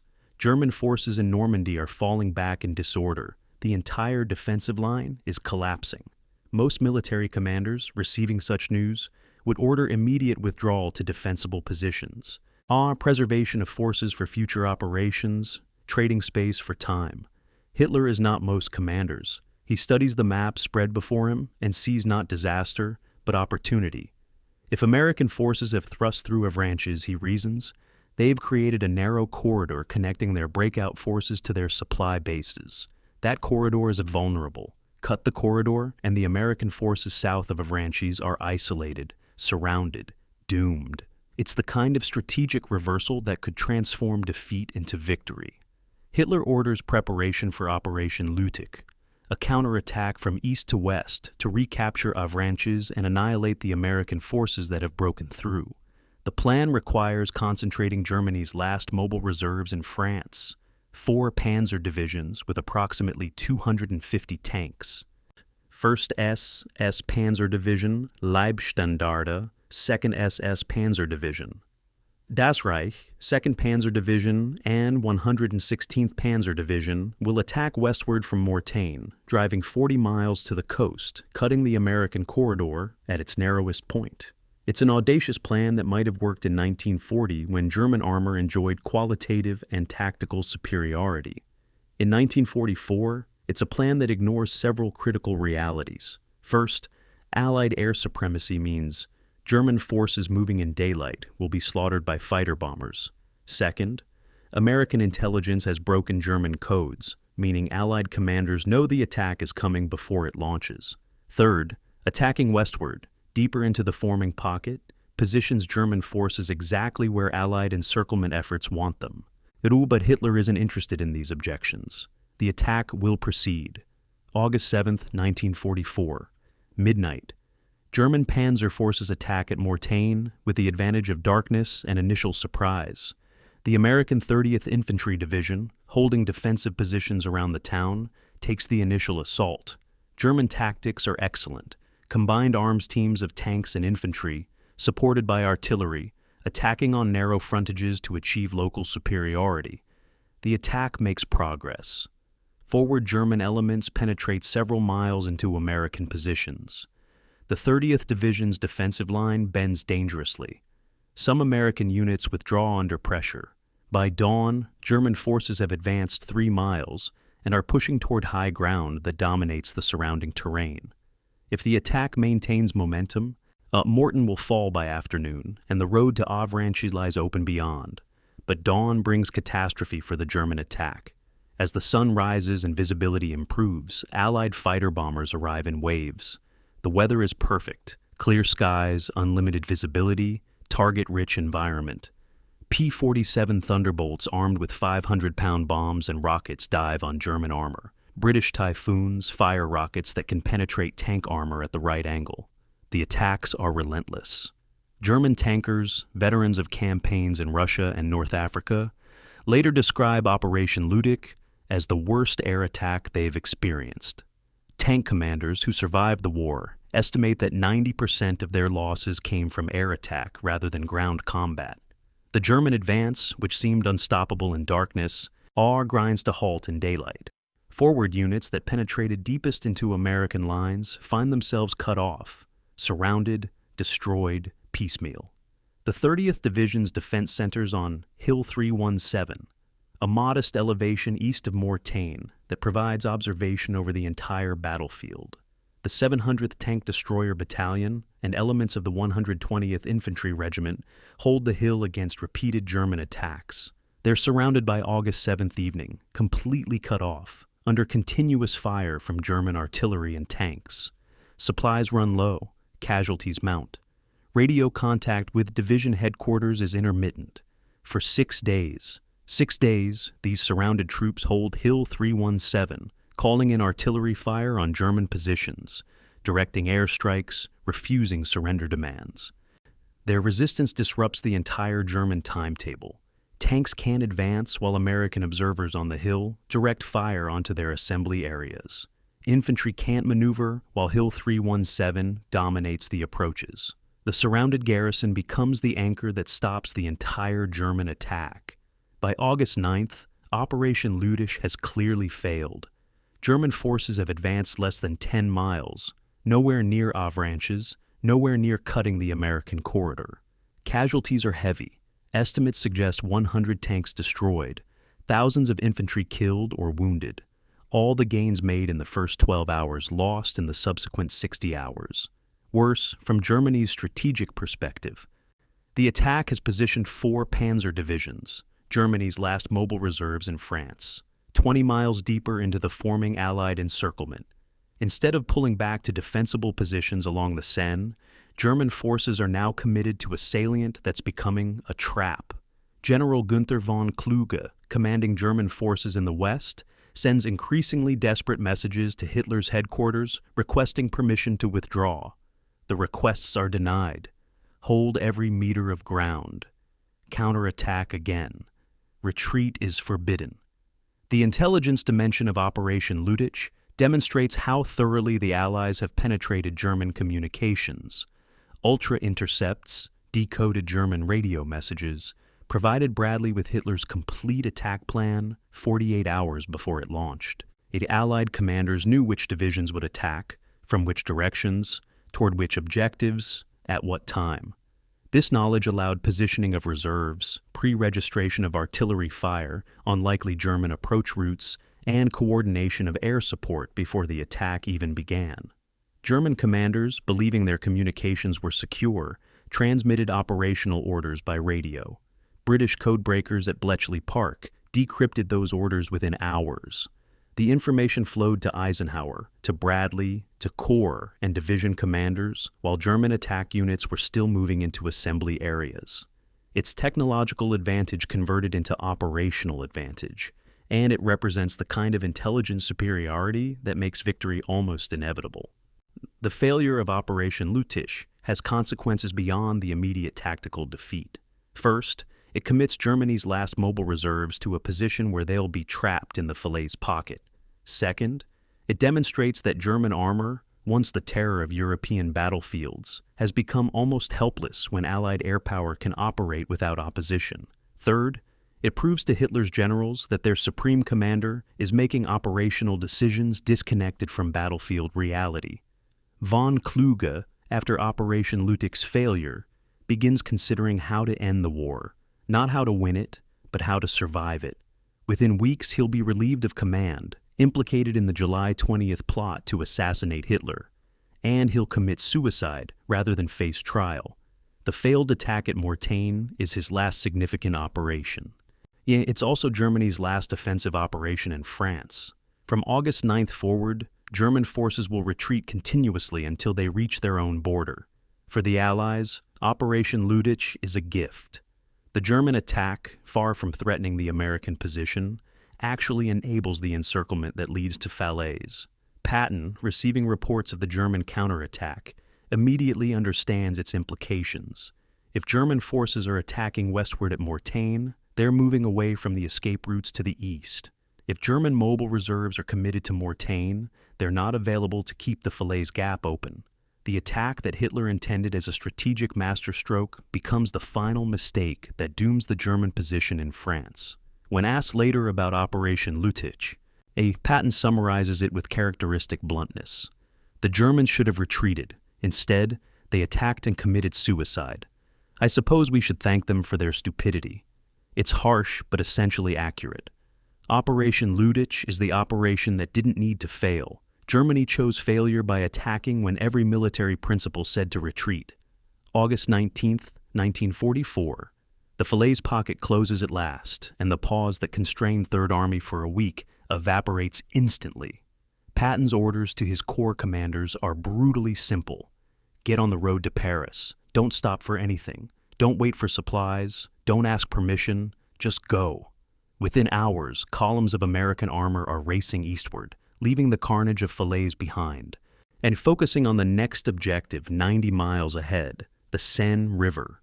German forces, those who escaped the pocket and those who were positioned east of it, are retreating as rapidly as exhaustion and fuel shortages allow. The pursuit becomes a race. Americans chasing Germans who are chasing survival, both sides pushing beyond sustainable operational tempo because the alternative is unacceptable. For the Germans, stopping means encirclement. For the Americans, stopping means letting the enemy escape to fight another day. So neither side stops, and the race accelerates beyond anything seen previously in this war, or possibly any war. The 79th Infantry Division, advancing on the northern axis of Third Army's pursuit, covers 140 miles in 12 days. And think about that distance for a moment. 140 miles in 12 days, through enemy-occupied territory, against an opponent fighting desperate rearguard actions to slow the pursuit. The mathematics are staggering. Nearly 12 miles per day, every day, for almost 2 weeks. During World War I, armies measured success in yards per week. During the early Normandy campaign, success was measured in miles per week.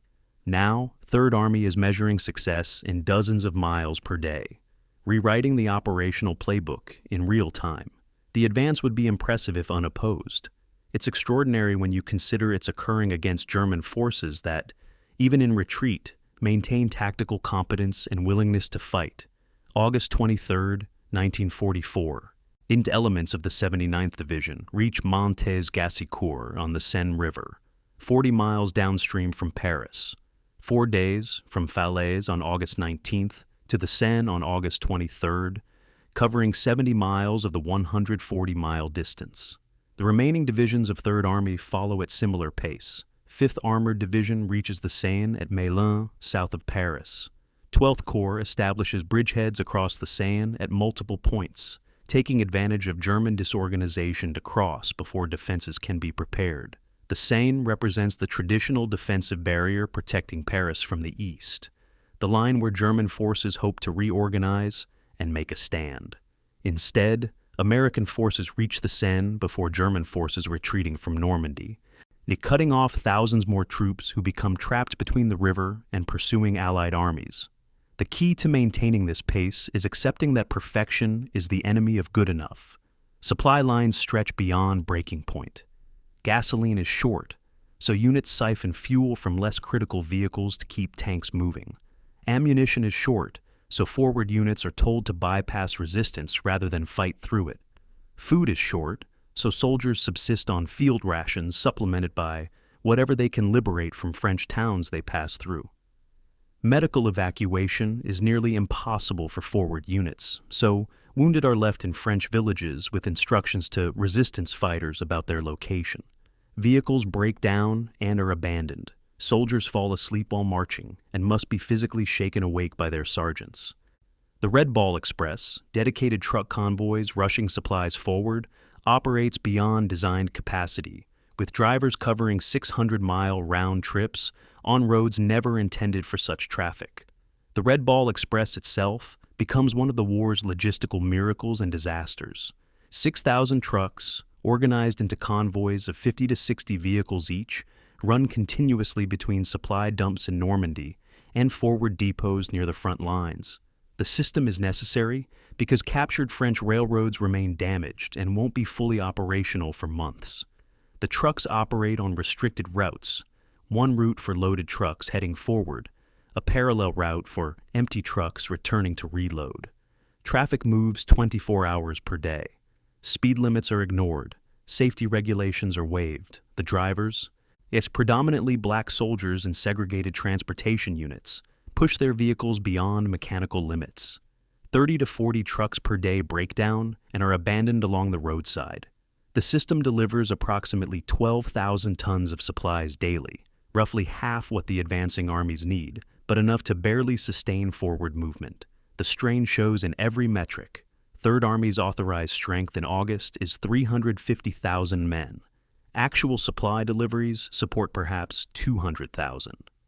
The gap is made up through expedients that would be court-martial offenses under peacetime regulations. Units requisition fuel from units assigned to different armies. Supply officers falsify records to justify emergency allocations. Forward commanders simply ignore orders to halt and advance anyway, and gambling that they'll capture German fuel dumps before their own vehicles run dry. The gambles usually succeed because German logistics are collapsing even faster than American logistics. Wehrmacht units abandon supply dumps when American forces approach faster than expected. Third Army tankers learn to look for German fuel dumps and often find enough to refuel entirely from captured stocks. August 24, 1944. Patton's headquarters receives a message from Eisenhower's SHAEF headquarters with implications that stun everyone who hears it. Third Army will bypass Paris. The city will be liberated by other forces, primarily to give the honor to French units under Leclerc. Patton's army will continue east of the Seine, pushing toward the German border, maintaining momentum. That the reasoning is partly political. De Gaulle needs Paris liberated by French forces to establish legitimacy for his provisional government. It's also logistical. Paris requires 4,000 tons of supplies per day to feed its population, supplies the Allies can't spare while trying to sustain advancing armies. From Eisenhower's strategic perspective, the decision makes sense. From Patton's perspective, it's robbery.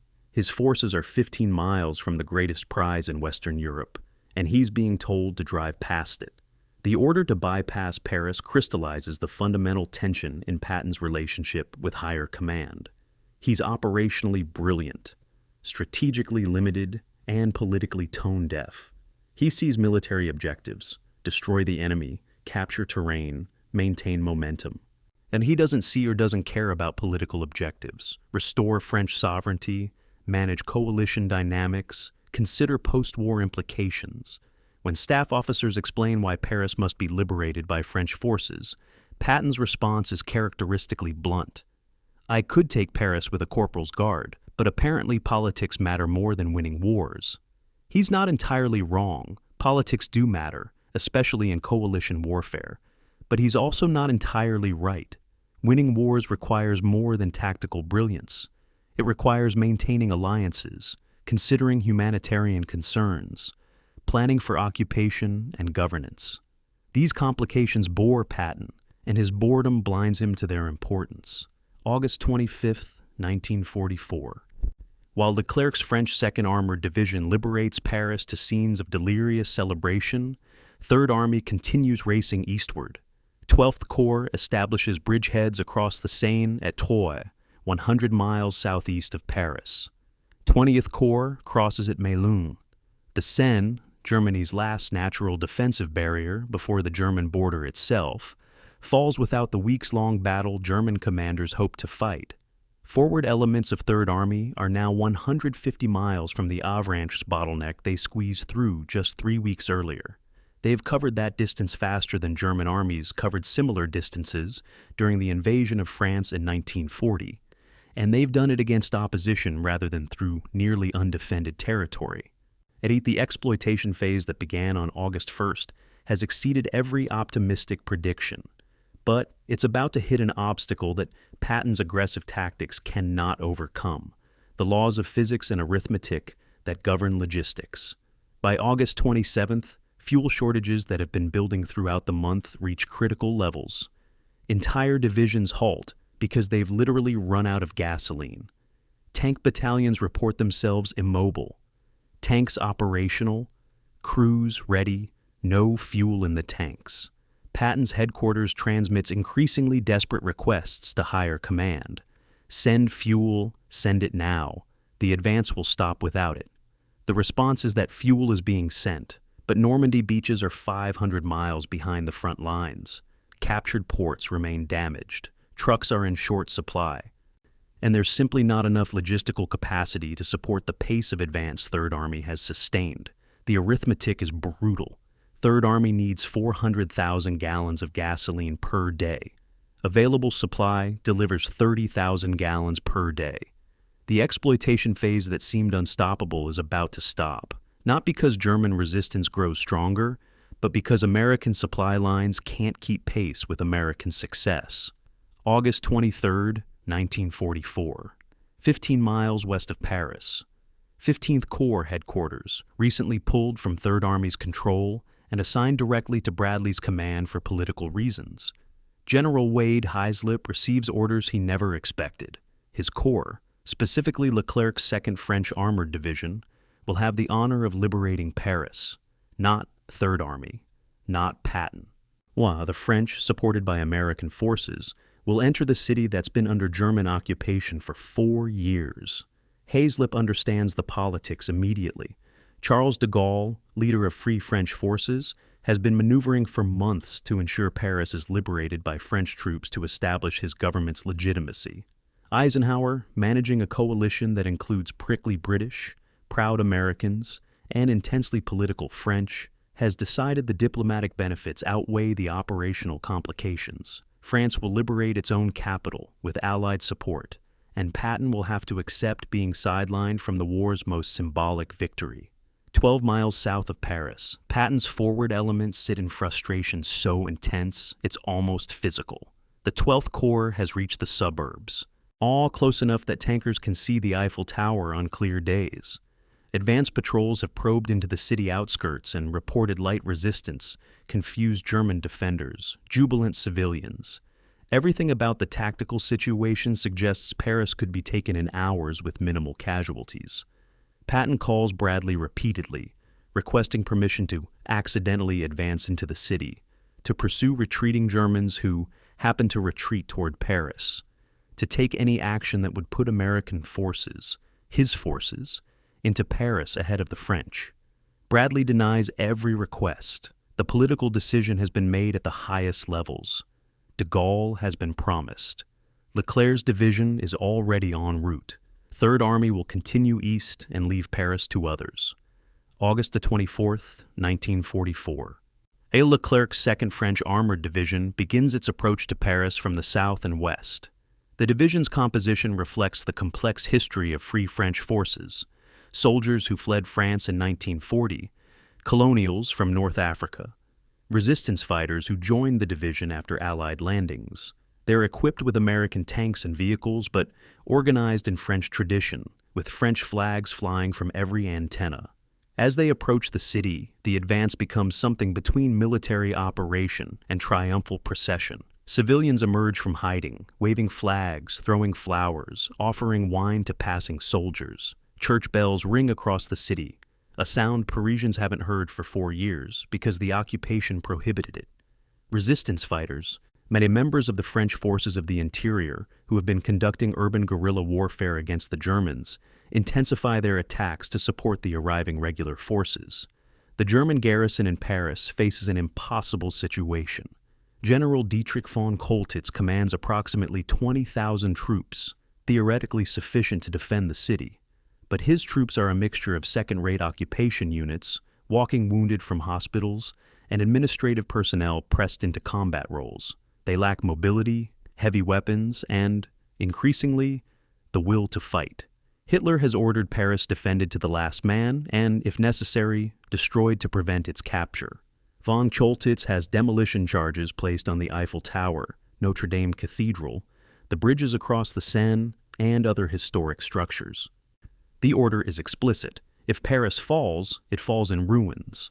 But von Choltitz, a professional soldier who has served since World War I, understands that destroying Paris serves no military purpose and would mark him as a war criminal. He begins negotiating surrender terms with resistance leaders through intermediaries while publicly maintaining his intention to defend. August 25, 1944. Afternoon. Leclerc's tanks enter central Paris against sporadic resistance.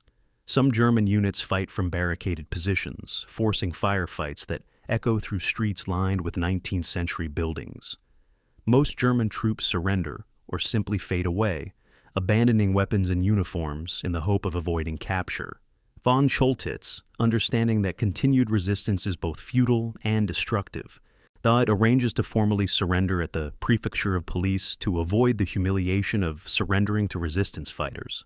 He signs surrender documents at 16:30 hours, makes a brief statement that he acted to preserve the city from destruction, and becomes a prisoner of war. The demolitions are never triggered. Paris is liberated essentially intact, one of the few European capitals to survive the war without major physical destruction. The celebration that engulfs Paris is beyond description, beyond the capacity of official reports to capture. 2 million people fill the streets. Civilians embrace soldiers, kiss them, press flowers and wine and bread into their hands. Women climb onto tanks and half-tracks to ride with the liberators. Men weep openly, overwhelmed by emotions they've suppressed for 4 years. And children wave flags they've hidden since 1940. The sound is overwhelming. Church bells, car horns, shouting, singing, sobbing. Charles de Gaulle arrives the same day, walks down the Champs-Élysées in a procession that establishes his political authority more effectively than any election could. He speaks from the Hôtel de Ville, his speech broadcast by radio across France, declaring that Paris has liberated itself with help from the armies of France, barely mentioning the American forces who made the liberation possible. It's politically calculated and historically dishonest, but it serves its purpose, establishing French pride and de Gaulle's authority. 15 miles away, Patton watches the celebrations from a distance and fumes. His diary entry for August 25th is bitter. Took a circuitous route to avoid the crowds and the triumph which was not mine. He understands intellectually that political considerations matter in coalition warfare, that symbolic victories serve purposes beyond military utility, that national pride must be respected even when it complicates operations. Understanding doesn't mean accepting. Everything in Patton's personality rebels against the idea that political theater matters more than military effectiveness. He could have taken Paris days earlier with fewer forces and less confusion. The fact that he was ordered not to, that the honor went to someone else for non-military reasons, strikes him as fundamentally wrong. It's a wound to his pride that never fully heals. And the strategic cost of liberating Paris becomes clear in the following days and weeks. The city requires 4,000 tons of supplies daily: food, coal for heating, medical supplies, fuel for essential services. Those 4,000 tons come from the same logistics system straining to supply advancing armies. The trucks that carry bread to Parisian bakeries are trucks not carrying ammunition to forward units. The fuel used to restore Paris electrical generation is fuel not available for tank battalions approaching the German border. Eisenhower makes the calculation that feeding Paris matters more than slightly faster military advance, that humanitarian concerns outweigh purely military considerations, that winning the peace requires preventing mass starvation even at the cost of operational momentum. From his perspective, and the decision is correct. From Patton's perspective, it's another example of political considerations slowing military operations. August 26, 1944. While Paris celebrates, Third Army continues advancing east of the Seine. The contrast could not be more stark. Triumph and celebration in Paris, exhaustion and frustration on the front lines. Patton's soldiers, reading about the liberation of Paris in Stars and Stripes newspaper, express mixed reactions. Some resent that Third Army's efforts enabled the liberation, but another unit received the glory. Others are simply too tired to care about symbolic victories when they're trying to stay awake during 20-hour marches. A handful expressed the cynical view that taking Paris would have meant stopping, and stopping would have meant giving the Germans time to reorganize. So perhaps bypassing Paris was strategically correct, even if personally disappointing. Patton doesn't engage in such nuanced analysis. His view is simple. Third Army earned the right to take Paris. Politics stole that right. The theft was wrong, even if necessary. He moves on to the next objective, but the resentment lingers. The question that emerges from Paris's liberation is whether symbolic victories matter in modern warfare. The classical view holds that capturing capitals demoralizes enemies and energizes allies, that psychological factors matter as much as physical ones. The modern view holds that destroying enemy forces matters more than capturing terrain, that Berlin will fall when German armies are destroyed, regardless of whether Paris was taken in August or September. Patton subscribes entirely to the modern view. Enemy forces are the target. Terrain is merely the space where forces operate. Symbolic victories are distractions. His superiors, managing a coalition and planning for post-war governance, recognize that symbolic victories serve purposes beyond pure military utility. The tension between these views defines much of the command relationship for the remainder of the campaign. Paris is liberated, France is elated, Patton is disappointed, and the war continues eastward toward objectives that matter more to generals than to politicians. August 23, 1944. Brussels, Belgium. Field Marshal Bernard Law Montgomery, commanding 21st Army Group, presents to his assembled staff a proposal that would, in his estimation, end the war by Christmas. Operation Market Garden. Nay, he calls it, though the name doesn't matter as much as the concept. Concentrate 40 divisions under British command, including most of American First Army, and all available supplies, into a single powerful thrust north through Belgium and Holland toward the Ruhr industrial region of Germany. Ignore everything else, other fronts, other armies, other objectives. Mass overwhelming force on one axis, smash through whatever German resistance remains. Reach the Ruhr before Germany can organize meaningful defense. Capture the Ruhr, and Germany loses the industrial capacity to continue fighting. The war ends, possibly by autumn, certainly before winter. It's a bold plan, strategically sophisticated, and completely infeasible. 200 miles to the south, Patton presents his own proposal to Bradley with equal conviction and opposite direction. A forget the northern axis, he argues. British forces are exhausted from years of combat. Montgomery is cautious by nature. The terrain through Belgium is constricted and easily defended. Instead, give Third Army priority for supplies and let it drive straight east through Lorraine toward the Saar industrial region, then into the heart of Germany via Frankfurt. Give me 400,000 gallons of gasoline, Patton tells Bradley, and I'll be in Germany in 2 days, in Frankfurt in 5, and the war will be over before Montgomery crosses the Rhine. It's characteristically aggressive, strategically questionable, and equally infeasible. The fundamental problem is that both proposals require more supplies than exist, more logistics capacity than available, and both require stopping the other's army to concentrate resources. A political impossibility in a coalition. September 2nd, 1944. Eisenhower, who has been allowing Montgomery and Bradley to coordinate ground operations while he managed strategic concerns, assumes direct command of Allied ground forces. The decision is partly organizational. The campaign has grown beyond the scope of any single Army group commander, and partly political, as Montgomery resents the idea of remaining subordinate to Bradley.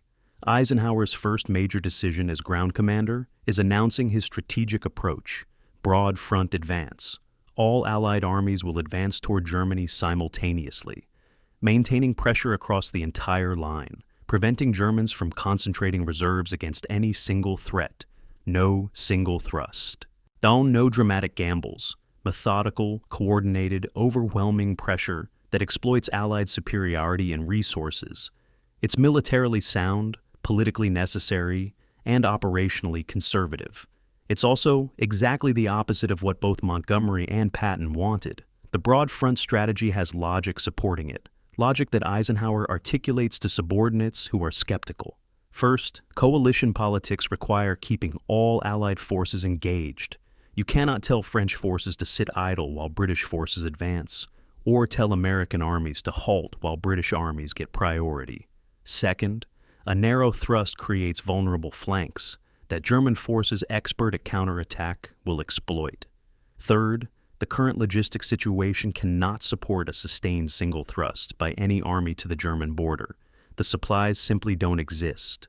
Fourth, broad front advance forces Germany to defend everywhere, preventing concentration of reserves, accelerating overall collapse.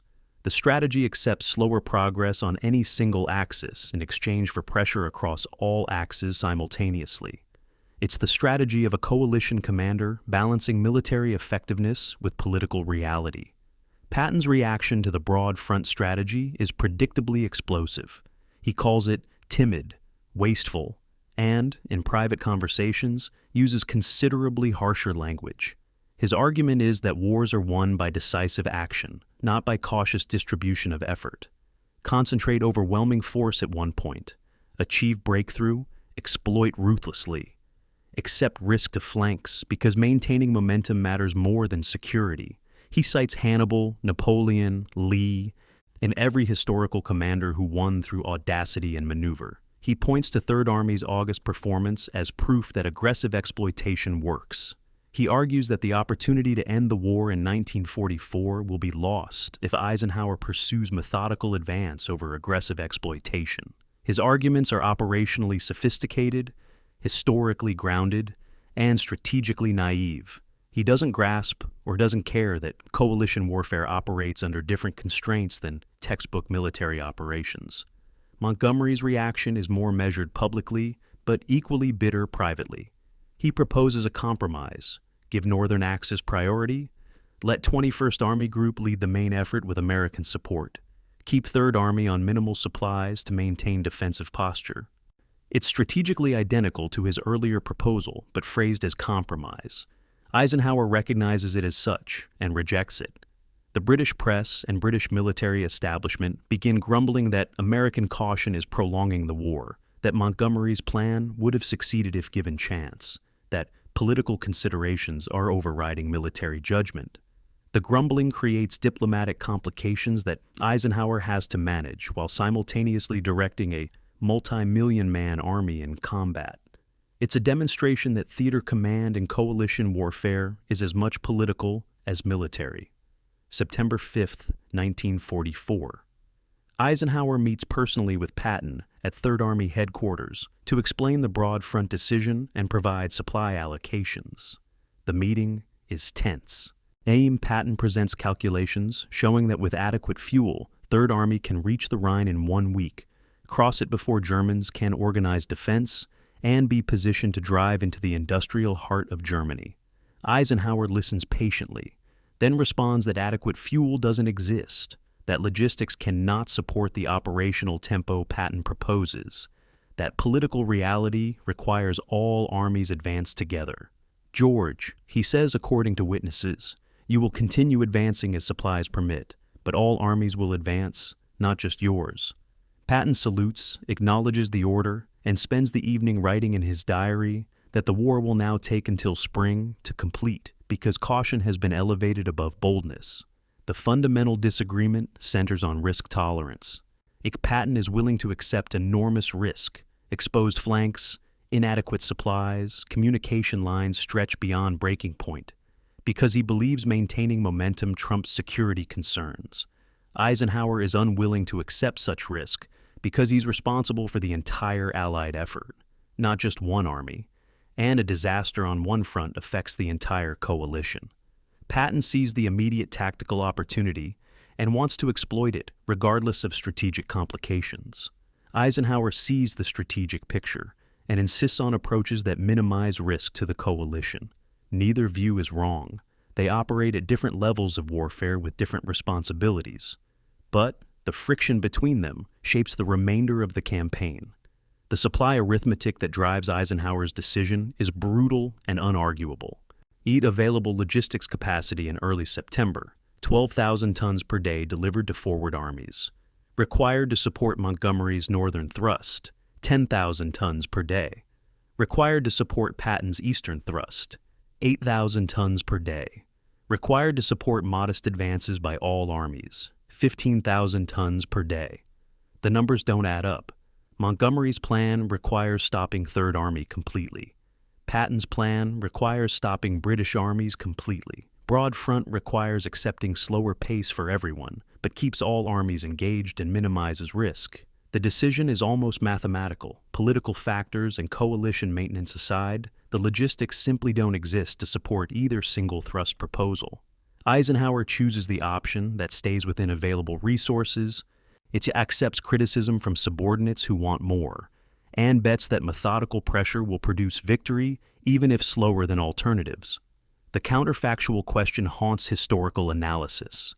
What if Eisenhower had chosen one thrust over Broad Front? If Montgomery had received full support, would Market Garden have succeeded on larger scale, reaching the Ruhr in September? If Patton had received priority, would Third Army have crossed the Rhine while German defenses were still disorganized? Or would either concentrated thrust have resulted in disaster, supply lines cut by German counterattack, forward units isolated and destroyed, Allied advance stalling in catastrophic failure? The question remains unanswerable because the choice was never made. What is answerable is that Eisenhower's broad front strategy won the war, albeit more slowly than the optimists hoped. The Rhine is crossed in March 1945. Germany surrenders in May. Whether concentrated thrust could have achieved those results 6 months earlier remains military history's most tantalizing what-if. But on September 5, 1944, Eisenhower makes the decision he believes balances military necessity with political reality.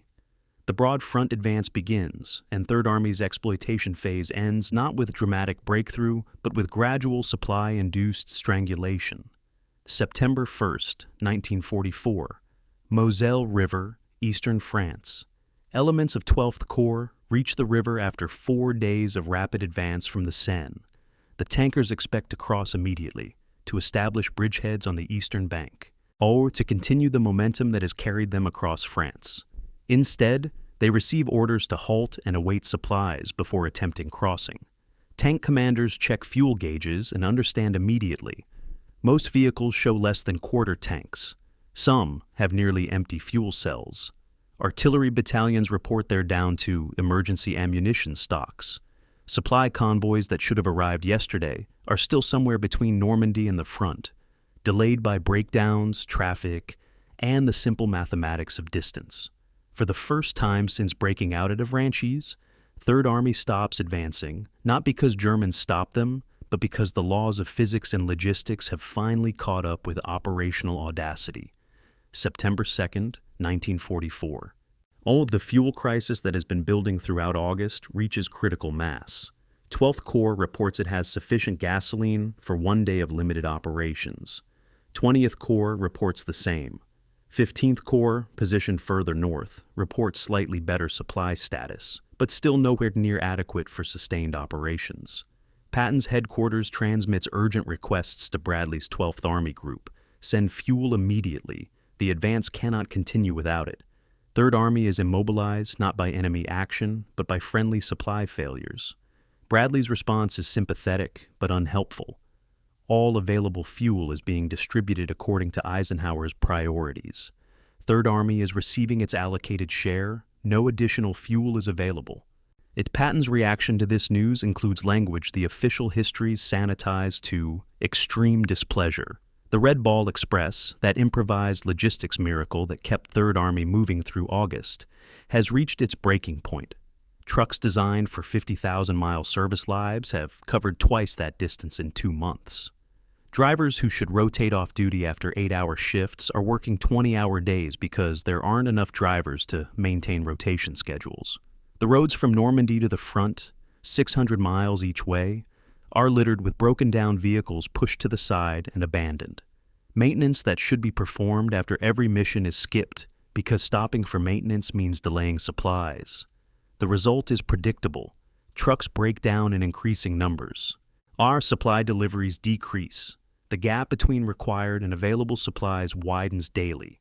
By early September, the Red Ball Express is delivering 8,000 tons per day, down from its August peak of 12,000 tons, while demand has increased to 20,000 tons per day.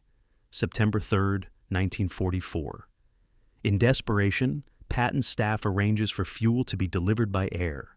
C-47 transport aircraft, normally used for moving personnel or airborne operations, are loaded with 55-gallon drums of gasoline and flown directly to forward airstrips. The operation delivers approximately 50,000 gallons in one day, enough to fuel Third Army for 3 hours of combat operations.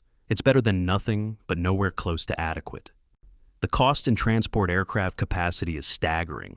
Those aircraft could be delivering ammunition, spare parts, medical supplies, all of which are also critically short. Using air transport for fuel is like using champagne to wash dishes. Technically effective, but grotesquely inefficient. But efficiency matters less than keeping the Army moving, so the flights continue. September 6, 1944. Third Army receives its fuel allocation for the week, 32,000 gallons per day. Patton's staff calculates that maintaining current positions requires 50,000 gallons per day.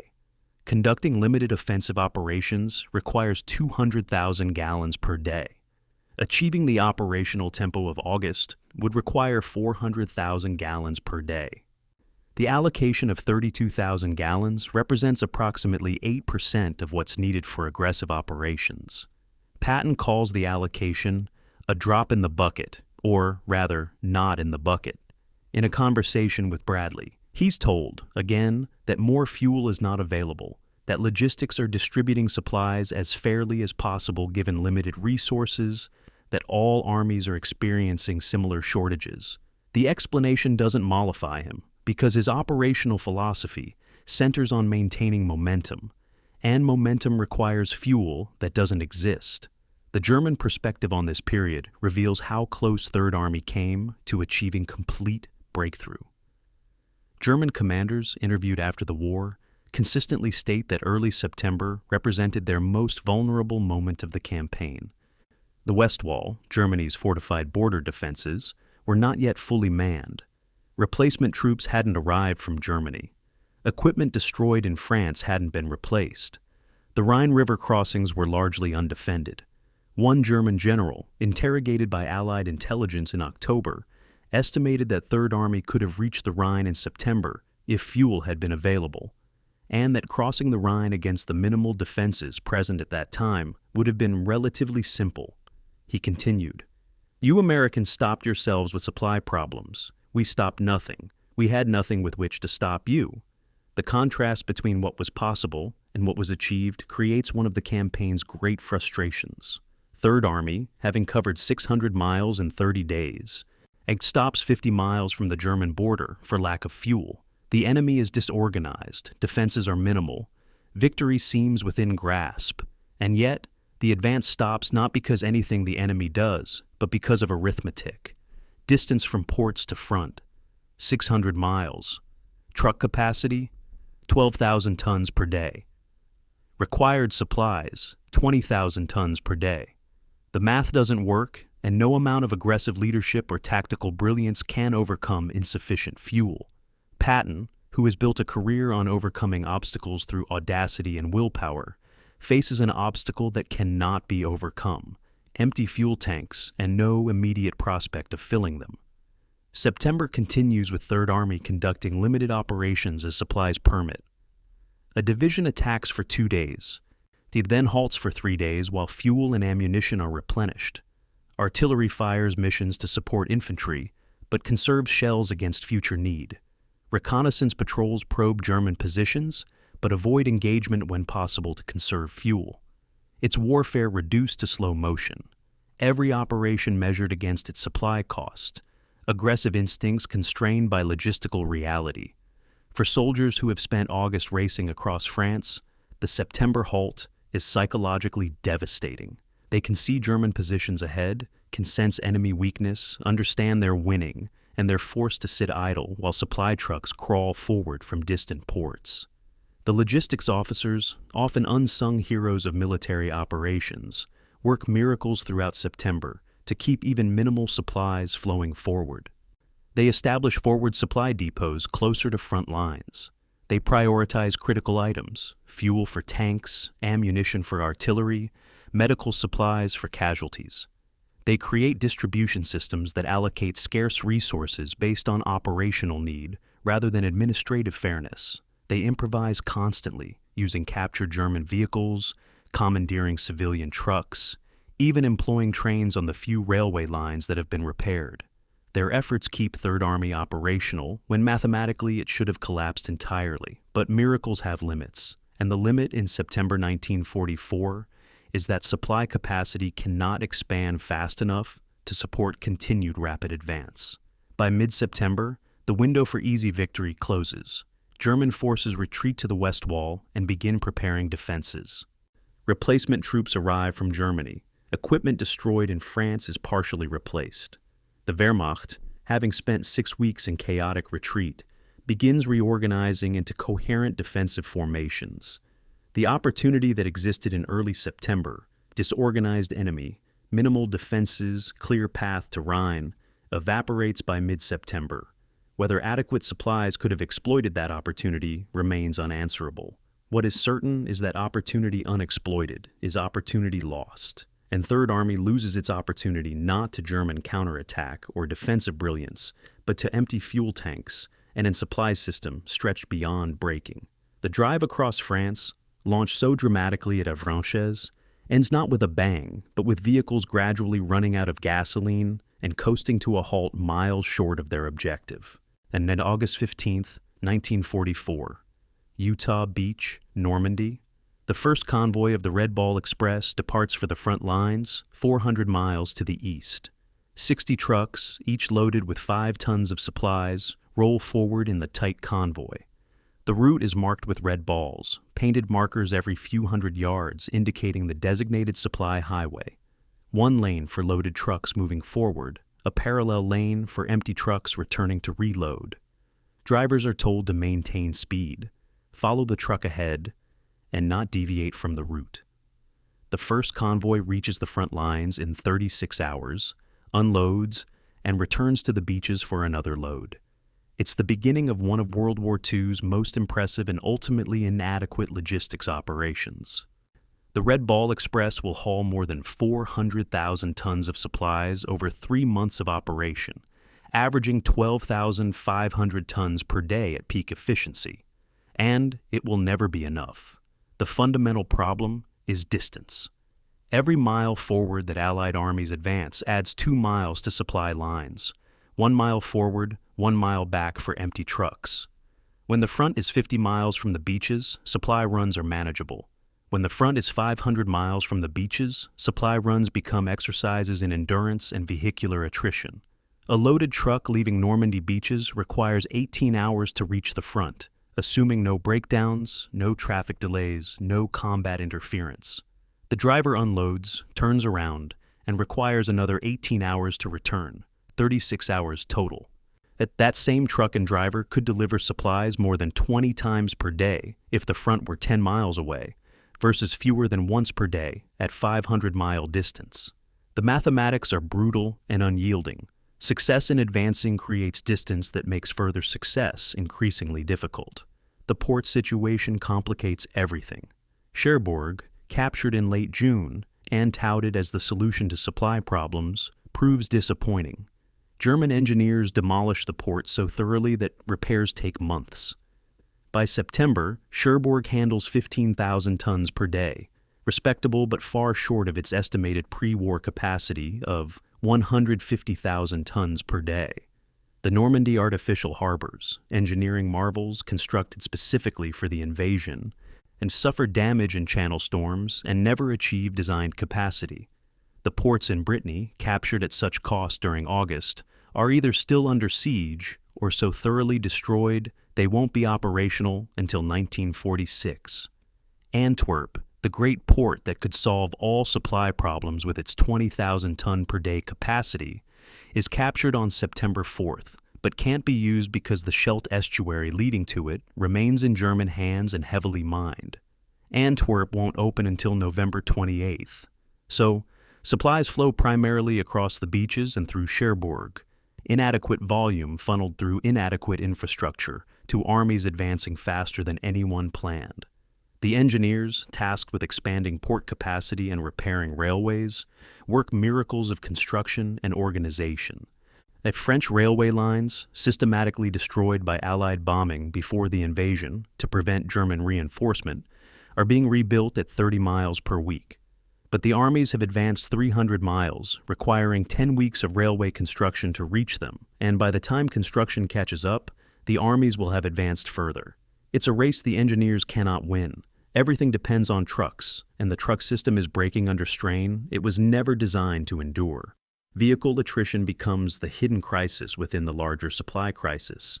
The Army designed supply trucks for 50,000-mile service lives under normal conditions. Normal conditions mean maintained roads, regular maintenance, 8-hour operating shifts. Actual conditions in France mean damaged roads, deferred maintenance, or 20-hour operating shifts. Trucks are breaking down after 20,000 miles, requiring replacement at rates the supply system cannot sustain. In August and September, Third Army loses approximately 1,400 trucks per month to mechanical failure. Replacement production provides approximately 1,200 trucks per month. The gap of 200 trucks per month seems small until you calculate that each truck carries 5 tons, completes 2 deliveries per week, delivering 40 tons per month. 200 fewer trucks means 8,000 fewer tons delivered per month, further widening the gap between required and available supplies. The human factor in the Red Ball Express deserves particular attention. The drivers, approximately 75% of whom are black soldiers in segregated transportation units, now perform under conditions that test human limits, shifts of 20 hours, routes under occasional German artillery fire, roads that are often little more than tracks across fields, no security beyond their own alertness. They drive in darkness without lights, following the vehicle ahead by memory and instinct. They drive in daylight under threat of air attack. They drive through dust in summer and mud in autumn, their vehicles overloaded, their bodies exhausted. Accidents are epidemic. One truck every 10 minutes loses a wheel or throws a rod or goes off the road. Drivers are expected to effect field repairs, keep moving, maintain schedules that are impossible. And they do it, month after month, with minimal recognition and maximum criticality to the campaign's success. The pipeline solution seems promising, but delivers minimal results. Eaux Pluto, pipeline under the ocean, is an engineering marvel, a submarine pipeline laid across the English Channel to pump fuel directly from England to France. The pumps can theoretically deliver 1 million gallons per day. In practice, the pipeline delivers approximately 80,000 gallons per day, 8% of theoretical capacity. The pipeline breaks repeatedly under channel currents. Repairs require days. By the time Pluto operates reliably, the front has moved so far from Normandy that the pipeline's endpoint is 600 miles from where fuel is needed. It's another example of brilliant engineering unable to overcome operational realities. The technology works, but cannot keep pace with the speed of advance. The comparison with Soviet logistics during Operation Bagration is instructive. The Soviet summer offensive, conducted simultaneously with the Normandy campaign, advanced 400 miles in 60 days. Slower than Third Army, but still impressive. Soviet supply lines were shorter, running from railheads in Russia to fronts in Poland and the Baltics. The Soviets also captured substantial German supply dumps as they advanced, effectively making the German supply the Soviet advance. Soviet armies emphasized artillery over armor, reducing fuel requirements.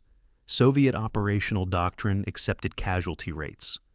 Western armies would find unacceptable, meaning less demand for medical supplies and evacuation capacity. None of these factors apply to the Western Allies, who advance faster, over greater distances, with supply requirements shaped by different combat doctrine. The result is supply crisis that ends the exploitation phase. By October, When supply lines have partially stabilized through railway repair and forward depot construction, the operational situation has changed fundamentally. The German army has reorganized, the West Wall is manned. The easy victories of August are replaced by grinding attritional combat. Supply still matters. Battles are still won or lost based on ammunition, expenditure, and fuel availability. But the crisis is no longer acute. Adequate supplies arrive to support methodical operations, if not rapid exploitation. The logistics system has caught up to the armies, but only because the armies have stopped racing forward. It's a solution achieved through slowing operations rather than improving logistics. Success redefined from racing to Germany to advancing steadily. The fundamental lesson from the logistics crisis is sobering. Brilliant tactics and aggressive leadership cannot overcome insufficient supply. Patton's operational genius, his instinct for exploitation, his ability to inspire soldiers to achieve the impossible, all become irrelevant when fuel tanks are empty and ammunition stocks exhausted. Warfare at operational scale is ultimately arithmetic. Tons delivered versus tons consumed. Distance from supply source versus consumption per mile. Replacement rate versus attrition rate. When the arithmetic doesn't work, no amount of genius compensates. Third Army's drive across France demonstrates this truth brutally. The same army that raced 600 miles in 30 days halts 50 miles from the German border for lack of fuel. The logistics miracle that kept Third Army supplied through August becomes the logistics failure that stops Third Army in September. And the war, which might have ended in autumn, continues into winter and beyond. September 7th, 1944. Dornot, France. Dawn. The 5th Infantry Division begins forcing a crossing of the Moselle River under conditions that bear no resemblance to the fluid mobile warfare of August. The river, 100 yards wide at this point, with steep banks on both sides, represents the kind of obstacle that stops exploitation cold and forces return to methodical infantry operations. Engineers attempt to launch assault boats, while German machine guns on the far bank create overlapping fields of fire that turn the river into a killing zone. The first wave of infantry makes it halfway across before concentrated fire destroys half the boats and sends the rest scrambling back to the friendly shore. 300 casualties in the first 24 hours for a bridgehead that extends barely 50 yards from the riverbank. This is not Third Army racing across France. This is Third Army learning that warfare against prepared defenses costs blood, regardless of commander brilliance or unit elan. The contrast with August operations is stark and demoralizing.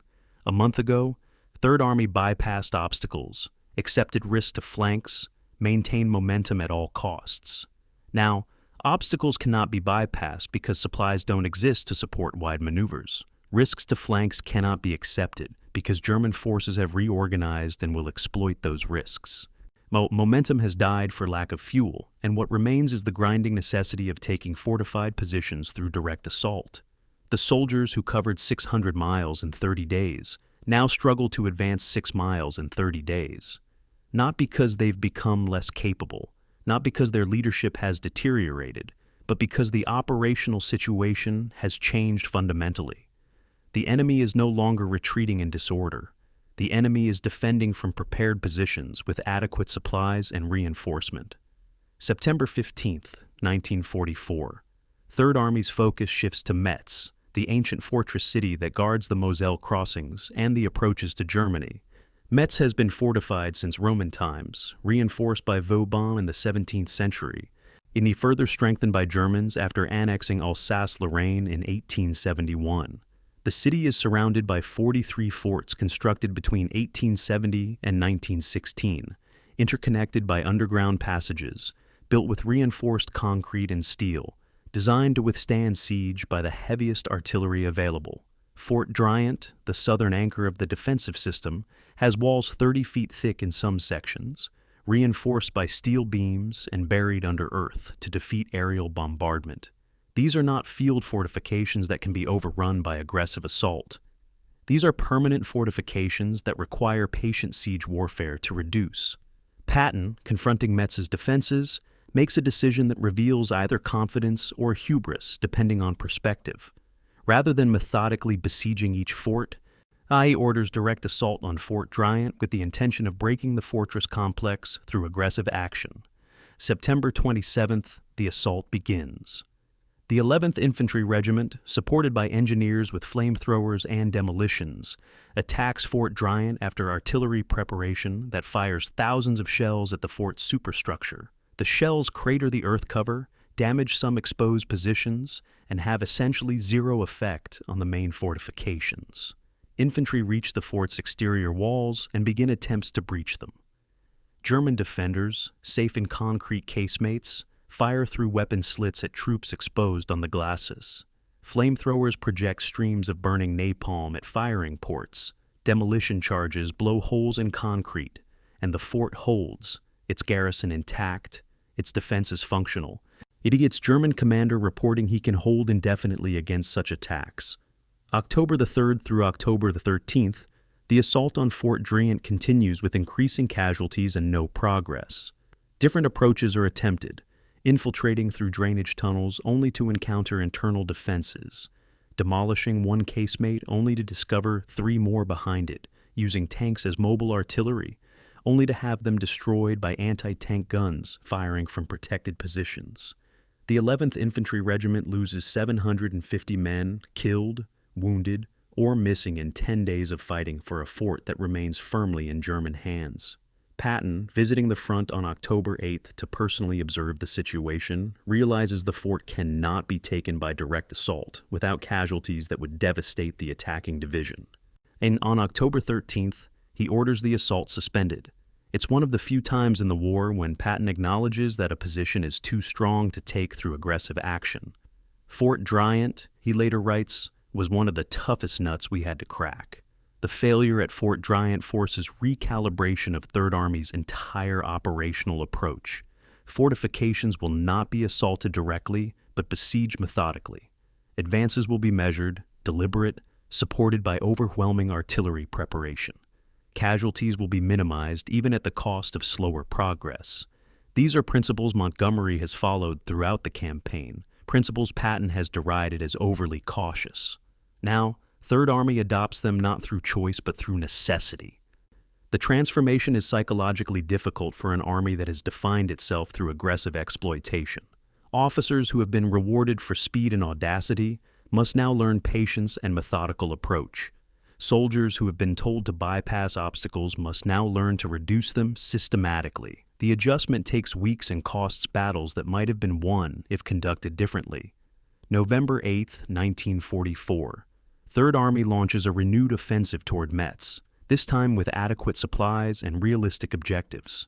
12 divisions attack across a 70-mile front, supported by artillery densities that approach World War I levels. The advance is slow but steady. 2 miles on day 1, 3 miles on day 2, against German defenses that are being systematically reduced rather than dramatically overcome. Infantry clear fortifications room by room. Engineers reduce obstacles methodically. Armor exploits only after infantry have secured flanks. It's textbook military operations, effective but unspectacular, nothing like August's drama. November 22nd, Metz falls after 71 days of continuous operations. The city and its fortress complex cost Third Army 55,000 casualties from September through November, more than 3 times the casualties suffered in August, when Third Army covered 600 miles. The casualty statistics reveal the transformation's cost. August 1944. Third Army advances 600 miles, destroys 16 German divisions, suffers 16,000 casualties. Even September through November 1944. Third Army advances 40 miles, destroys or seriously damages 6 German divisions, suffers 55,000 casualties. The ratio of ground gain to casualties suffered inverts completely. August represents warfare as exploitation. Casualties low because enemy is disorganized. September through November represents warfare as attrition. Casualties high because enemy is organized and defending from prepared positions. The same army, the same commander, radically different operational conditions, producing radically different results. German forces during this period demonstrate why the Wehrmacht remained formidable even in defeat. The The divisions defending the Meuse and Metz are not elite formations. They're rebuilt units incorporating survivors from France, armed replacement troops from Germany, and overage soldiers previously considered unsuitable for combat. They lack the mobility and offensive power of August's panzer divisions, but they excel at defense, using terrain expertly, fighting from prepared positions, conducting tactical withdrawals when necessary to preserve forces. German commanders at division and corps level demonstrate competence that compensates partly for strategic disasters at higher command levels. The soldiers, despite knowing Germany is losing the war, continue fighting with discipline and often with considerable skill.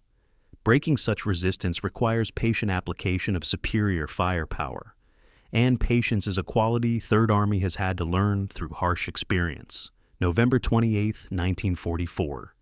Third Army reaches the Saar River and encounters the West Wall, Germany's fortified border defenses known to Allies as the Siegfried Line.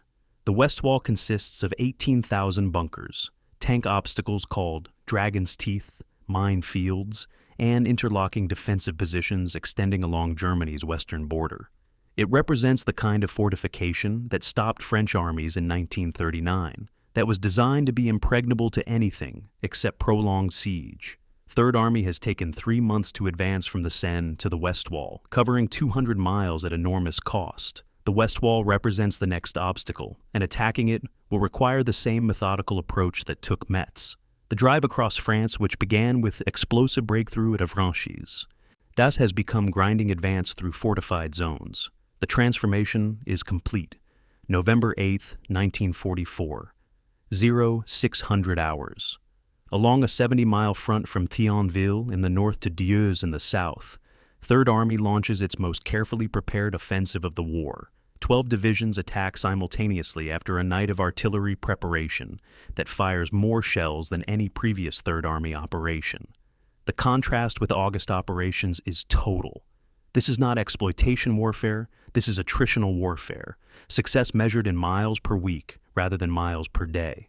But it's also Third Army operating with adequate supplies for the first time since September, fuel stocks sufficient for sustained operations, ammunition available to support infantry advances properly. Yet the logistics crisis has eased through railway repair and forward depot construction. The question is whether better logistics can compensate for German defensive improvement. The offensive's objectives are modest compared to August's ambitions. Reach the Saar River, establish bridgeheads across it. Position Third Army for eventual assault on the West Wall. The timeline assumes weeks of operations, possibly months, with deliberate advances and methodical reduction of German positions. There is no expectation of breakthrough, no anticipation of exploitation phase, no planning for rapid pursuit. It's offensive warfare aimed at positional gain rather than enemy destruction. Success defined by taking and holding specific terrain. The shift in operational philosophy reflects hard lessons from September and October. Aggressive exploitation works against disorganized enemies. Against organized defenses, methodical preparation and overwhelming firepower succeed, while aggressive maneuver produces only casualties. November 12, 1944. The 6th Armored Division reaches the Saar River at Saarbrücken after 4 days of continuous advance. 40 miles in 4 days represents respectable pace against opposition. Nothing spectacular, but steady progress that accumulates into operational success. The advance encounters German resistance that delays but doesn't stop forward movement.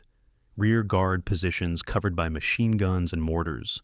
Minefields laid across likely tank approaches. Occasional counterattacks by company or battalion strength forces. A Third Army has learned to handle such resistance efficiently. Artillery suppresses defensive positions, infantry clears strong points, armor exploits once infantry secures flanks. The combat is tactically competent if strategically unexciting. Think chess game rather than cavalry charge. Careful moves, calculated risks, accepting small gains rather than gambling for decisive victory. November 19, 1944. The 95th Infantry Division completes capture of Metz after grinding urban combat that destroys much of the medieval city. Every building requires clearing. Every street intersection becomes battlefield. Progress measured in blocks per day. the German garrison has fought competently, withdrawing through the city in stages, contesting every position before falling back to the next. Final German resistance centers in several forts on the city's outskirts, positions that hold out for days after the city center falls.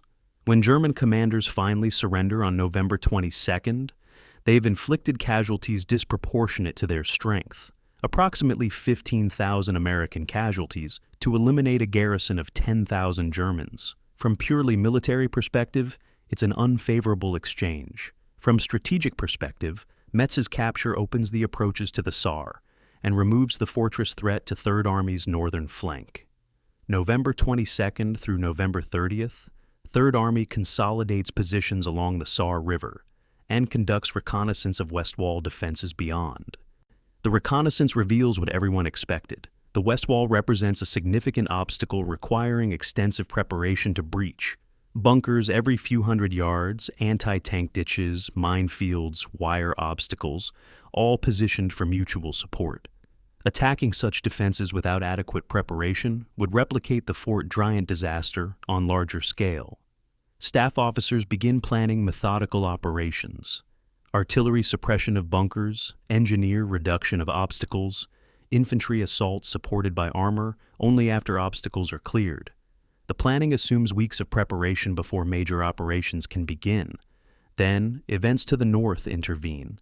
The German perspective during November reveals Third Army's advance, while slower than August, nevertheless contributed to overall German strategic crisis. As Wehrmacht commanders in the West understood that Germany could not win the war, but hoped to force negotiated settlement by making Allied victory prohibitively expensive. This required defending key terrain, inflicting maximum casualties, trading space for time, maintaining cohesive defense that prevented breakthrough. Third Army's November offensive, while not breaking German lines, nevertheless advanced the Allied position, consumed German reserves, and demonstrated that methodical American operations would eventually overwhelm German defenses through superior resources. German commanders recognized they were losing slowly rather than quickly, but losing nonetheless. The hope was that political developments, Allied coalition friction, war weariness on home fronts, would intervene before military defeat became total. The weather during November made all operations more difficult for both sides. Rain turned unpaved roads to mud. Fields became impassable to vehicles, except on existing roads, constraining maneuver and making forces predictable to defenders. Overcast skies limited close air support that had been critical to August's success. Artillery, less affected by weather, became the dominant firepower arm. Third Army's advantage in artillery, both quantity and ammunition supply, became decisive factor in November advances. American guns could fire hundreds of shells per gun per day. German guns, short of ammunition, fired sparingly to conserve stocks. The result was American infantry advancing under protective artillery umbrella, while German defenders suffered bombardment they couldn't answer effectively.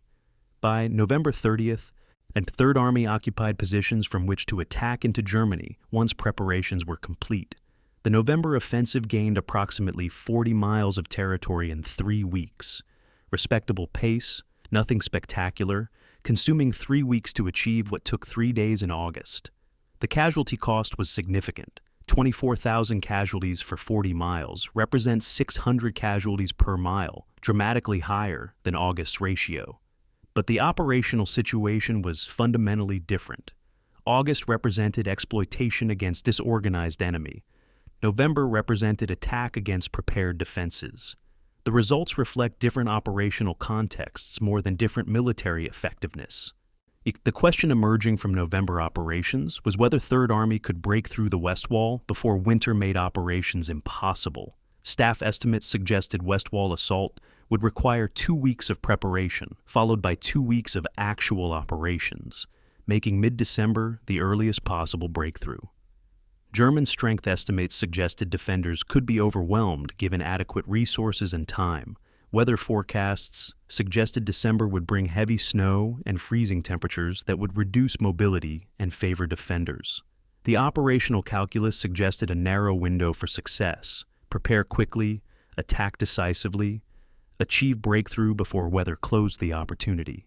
Then intelligence reports began arriving, describing large-scale German forces moving toward the Ardennes sector, that north of Third Army's positions. The reports seemed improbable. Why would Germans attack when defending made more strategic sense? But the reports were accurate, and what was coming would force Third Army to abandon its planned West Wall assault and pivot 90 degrees to meet an entirely unexpected threat. December the 16th, 1944, 0500 hours. The Ardennes Forest, Belgium. Along an 80-mile front held thinly by 4 American divisions, 200,000 German troops supported by nearly 1,000 tanks launch Operation Wacht am Rhein, the greatest German offensive on the Western Front since 1940. The attack achieves complete surprise, smashing through American positions, creating chaos in Allied rear areas, driving westward toward the Meuse River and ultimately Antwerp. The offensive represents Germany's last gamble, committing final reserves in desperate attempt to split Allied armies, recapture Antwerp's port, and force negotiated peace. It's strategically hopeless. Germany lacks the logistics for sustained offensive. Allied counterattack capability will eventually overwhelm the assault, but tactically it's succeeding. American units are retreating or surrounded. Command and control is breaking down. Within 72 hours, German spearheads will advance 40 miles, creating a massive bulge in Allied lines. 100 miles to the south, Third Army's headquarters receives initial reports of the German attack with skepticism. The Ardennes is quiet sector, held by units recovering from previous battles and new units getting combat experience. Heavy German attack seems improbable. But reports multiply and clarify. This is not spoiling attack. This is major offensive. By December 17th, the scale becomes clear. Third Army, positioned to attack eastward into the Saar and West Wall, is now needed to pivot 90 degrees north to hit the southern flank of the German penetration. The operational challenge is extraordinary. Move multiple divisions 100 miles perpendicular to current axis of attack, in winter weather with minimal preparation time, to engage enemy force whose size and intentions are still being assessed. December 19th, 1944. Verdun, France.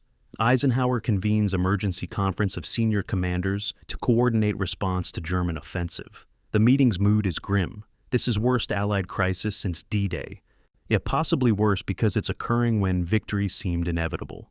Bradley presents the situation.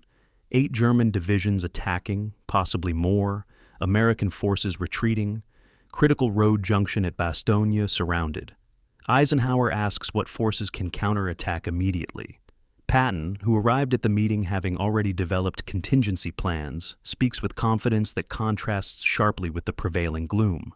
"I can attack with 3 divisions in 48 hours, he states. The other commanders react with skepticism. Moving 3 divisions 100 miles requires days of planning. Patton insists he's already done the planning. His divisions can move tonight. Attack it can begin December 22nd. Eisenhower, who knows Patton well enough to trust his operational competence, if not his strategic judgment, may authorizes the movement. The staff work that makes Patton's promise possible is extraordinary example of operational planning. Third Army's operations officer, Colonel Oscar Koch, anticipated German attack in the Ardennes based on intelligence indicators most others dismissed. Koch and his staff wargamed potential responses weeks before the attack occurred, developing contingency plans for moving Third Army north in exactly this situation. When Eisenhower's order arrives, the plans are ready. Movement orders are transmitted within hours. Divisions begin moving before dawn on December 20th. The 4th Armored Division, 80th Infantry Division, and 26th Infantry Division, totaling approximately 70,000 troops plus attached corps units, begin one of the war's most impressive road movements. December 20th through December 21st, Third Army executes 90-degree operational pivot in 36 hours. The movement requires rerouting thousands of vehicles, establishing new supply lines, coordinating with units of other armies whose rear areas Third Army must transit, all while maintaining operational security and preparing to engage enemy immediately upon arrival. The roads become rivers of military traffic, tanks, half-tracks, trucks, towed artillery, ambulances, command vehicles, moving in organized chaos toward assembly areas south of the German penetration. Soldiers who days earlier were preparing to attack east toward Germany are now moving north toward Belgium, most not understanding why until they arrive and see the scale of the German breakthrough. December 22nd, 1944. In 0600 hours, Third Army attacks north from Arlon, Belgium, driving into the southern flank of the German Bulge. The initial assault encounters strong resistance. German units positioned to guard the southern flank against exactly this kind of attack. But the attack maintains pressure, accepting casualties to maintain momentum, forcing Germans to divert forces from the westward offensive to counter the southern threat. 4th Armored Division spearheads the attack, its tankers driving through snow and freezing temperatures toward Bastogne, 18 miles to the north. Bastogne is surrounded. Its garrison, primarily the 101st Airborne Division and attached units, holding desperately against German forces that outnumber them and continuously attack, trying to eliminate the pocket. December the 26th, War 1944, 1645 hours. Elements of 4th Armored Division's 37th Tank Battalion break through German encirclement and establish contact with Bastogne's defenders. The siege is broken after 6 days. The breakthrough is narrower than optimal, a single road corridor that Germans can still fire on, but it allows supply convoys to reach the garrison and wounded to be evacuated. More importantly, it demonstrates Third Army's arrival on the battlefield with operational significance. The German offensive, which by December 26th has stalled well short of the Meuse River, now faces serious counterattack from the south, while British and American forces counterattack from the north and west. What Germany intended as knockout blow becomes battle of attrition Germany cannot win. The Battle of the Bulge, as it becomes known, consumes Third Army's attention through January 1945. The fighting is attritional and brutal. Winter weather, prepared German defenses, counterattacks that characterize Wehrmacht operations even when defending.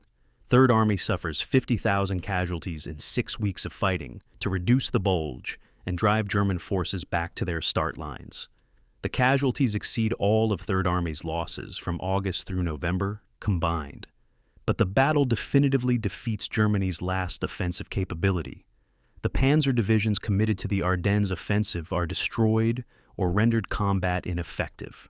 Equipment losses, 600 tanks, thousands of vehicles, cannot be replaced. Germany's Western Front is permanently on defensive after December 1944. The strategic implications of the Bulge are paradoxical. In immediate sense, it forces Third Army to abandon planned operations against Westwall and delays Allied advance toward Rhine by 2 months. In broader sense, it accelerates German defeat by consuming final reserves in offensive that achieves nothing strategic. Some historians argue Germany would have been better served defending Rhine with forces committed to Ardennes. Others argue Germany had already lost by December 1944. That offensive or defensive made little difference to final outcome. What is certain is that Patton's pivot to Bastogne demonstrates operational flexibility that contrasts with his reputation for rigidity. Staff work that enables the pivot demonstrates Third Army's organizational competence. And the fighting to reduce the Bulge demonstrates that even elite formations conducting desperate operations cannot overcome Allied superiority in resources and air power. By late January 1945, with the Bulge reduced and German forces back on their start lines, Third Army returns to planning for operations toward Germany. The West Wall must still be breached, the Rhine must still be crossed, but the operational calendar has slipped by 8 weeks. Winter weather has made operations more difficult, and German defenses have solidified further. The drive across France, which brought Third Army to German border by September, doesn't result in crossing into Germany until March. The delay, caused partly by supply failures, partly by German resilience, partly by Hitler's Ardennes gamble, ensures the war continues into spring and possibly summer 1945. Whether adequate supplies in September would have prevented this delay remains counterfactual speculation. What is factual is that Third Army's rapid advance in August creates expectation of rapid victory, an expectation disappointed by realities of logistics, German resilience, and the simple truth that brilliant exploitation cannot substitute for overwhelming resource superiority applied methodically over time. September 30th, 1944. Patton writes in his personal diary words that capture his frustration with the operational pause that has stopped Third Army 50 miles from the German border. "We can still lose this war. The Germans are beaten, but they're not destroyed. Give them 2 months to reorganize, and we'll face serious resistance all the way to Berlin. Everybody but me is scared to death of maintaining pressure."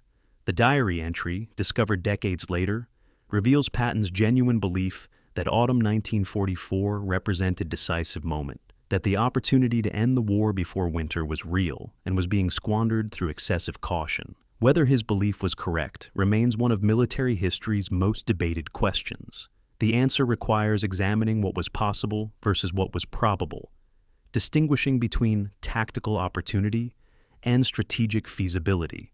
May 8, 1945, Victory in Europe Day. Germany surrenders unconditionally after 5.5 years of war. Patton, commanding Third Army in Czechoslovakia at war's end, reflects on the campaign with mixed emotions.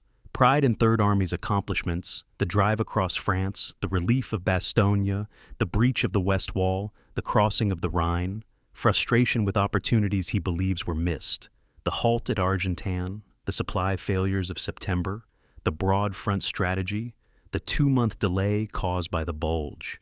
In post-war interviews and writings, Patton consistently argues that the war could have ended in 1944 if his proposed single-thrust strategy had been adopted. The argument becomes foundation for post-war debate about Allied strategy in Northwest Europe, debate that continues 80 years later without definitive resolution. The statistical record of Third Army's August performance is extraordinary by any measure.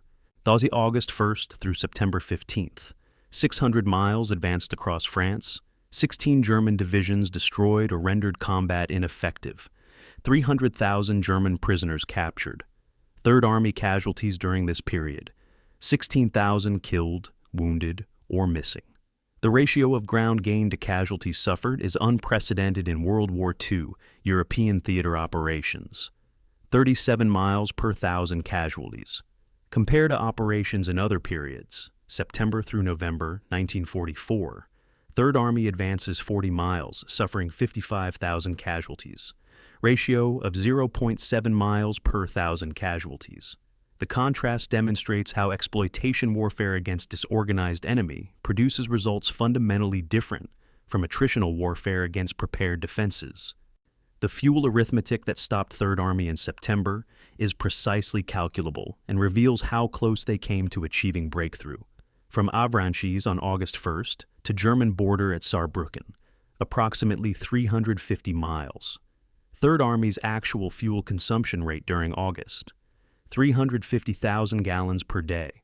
Days required at August pace to reach German border, 12 days.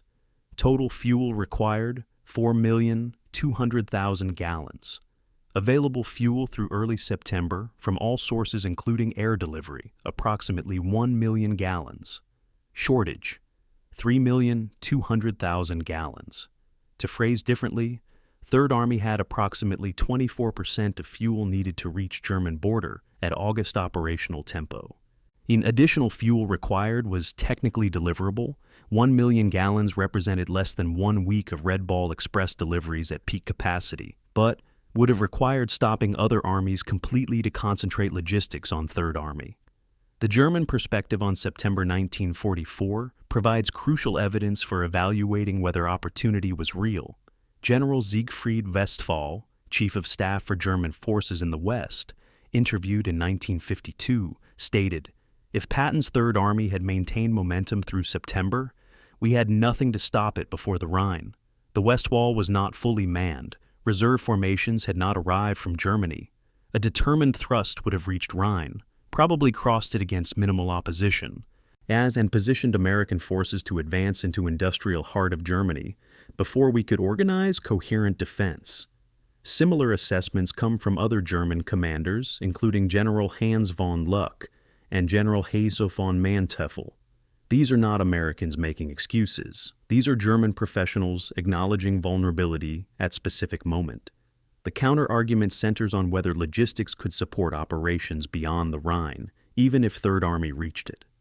Reaching Rhine requires 3 million additional gallons. Crossing Rhine and advancing into Germany requires establishing supply lines extending 600 miles from Normandy ports.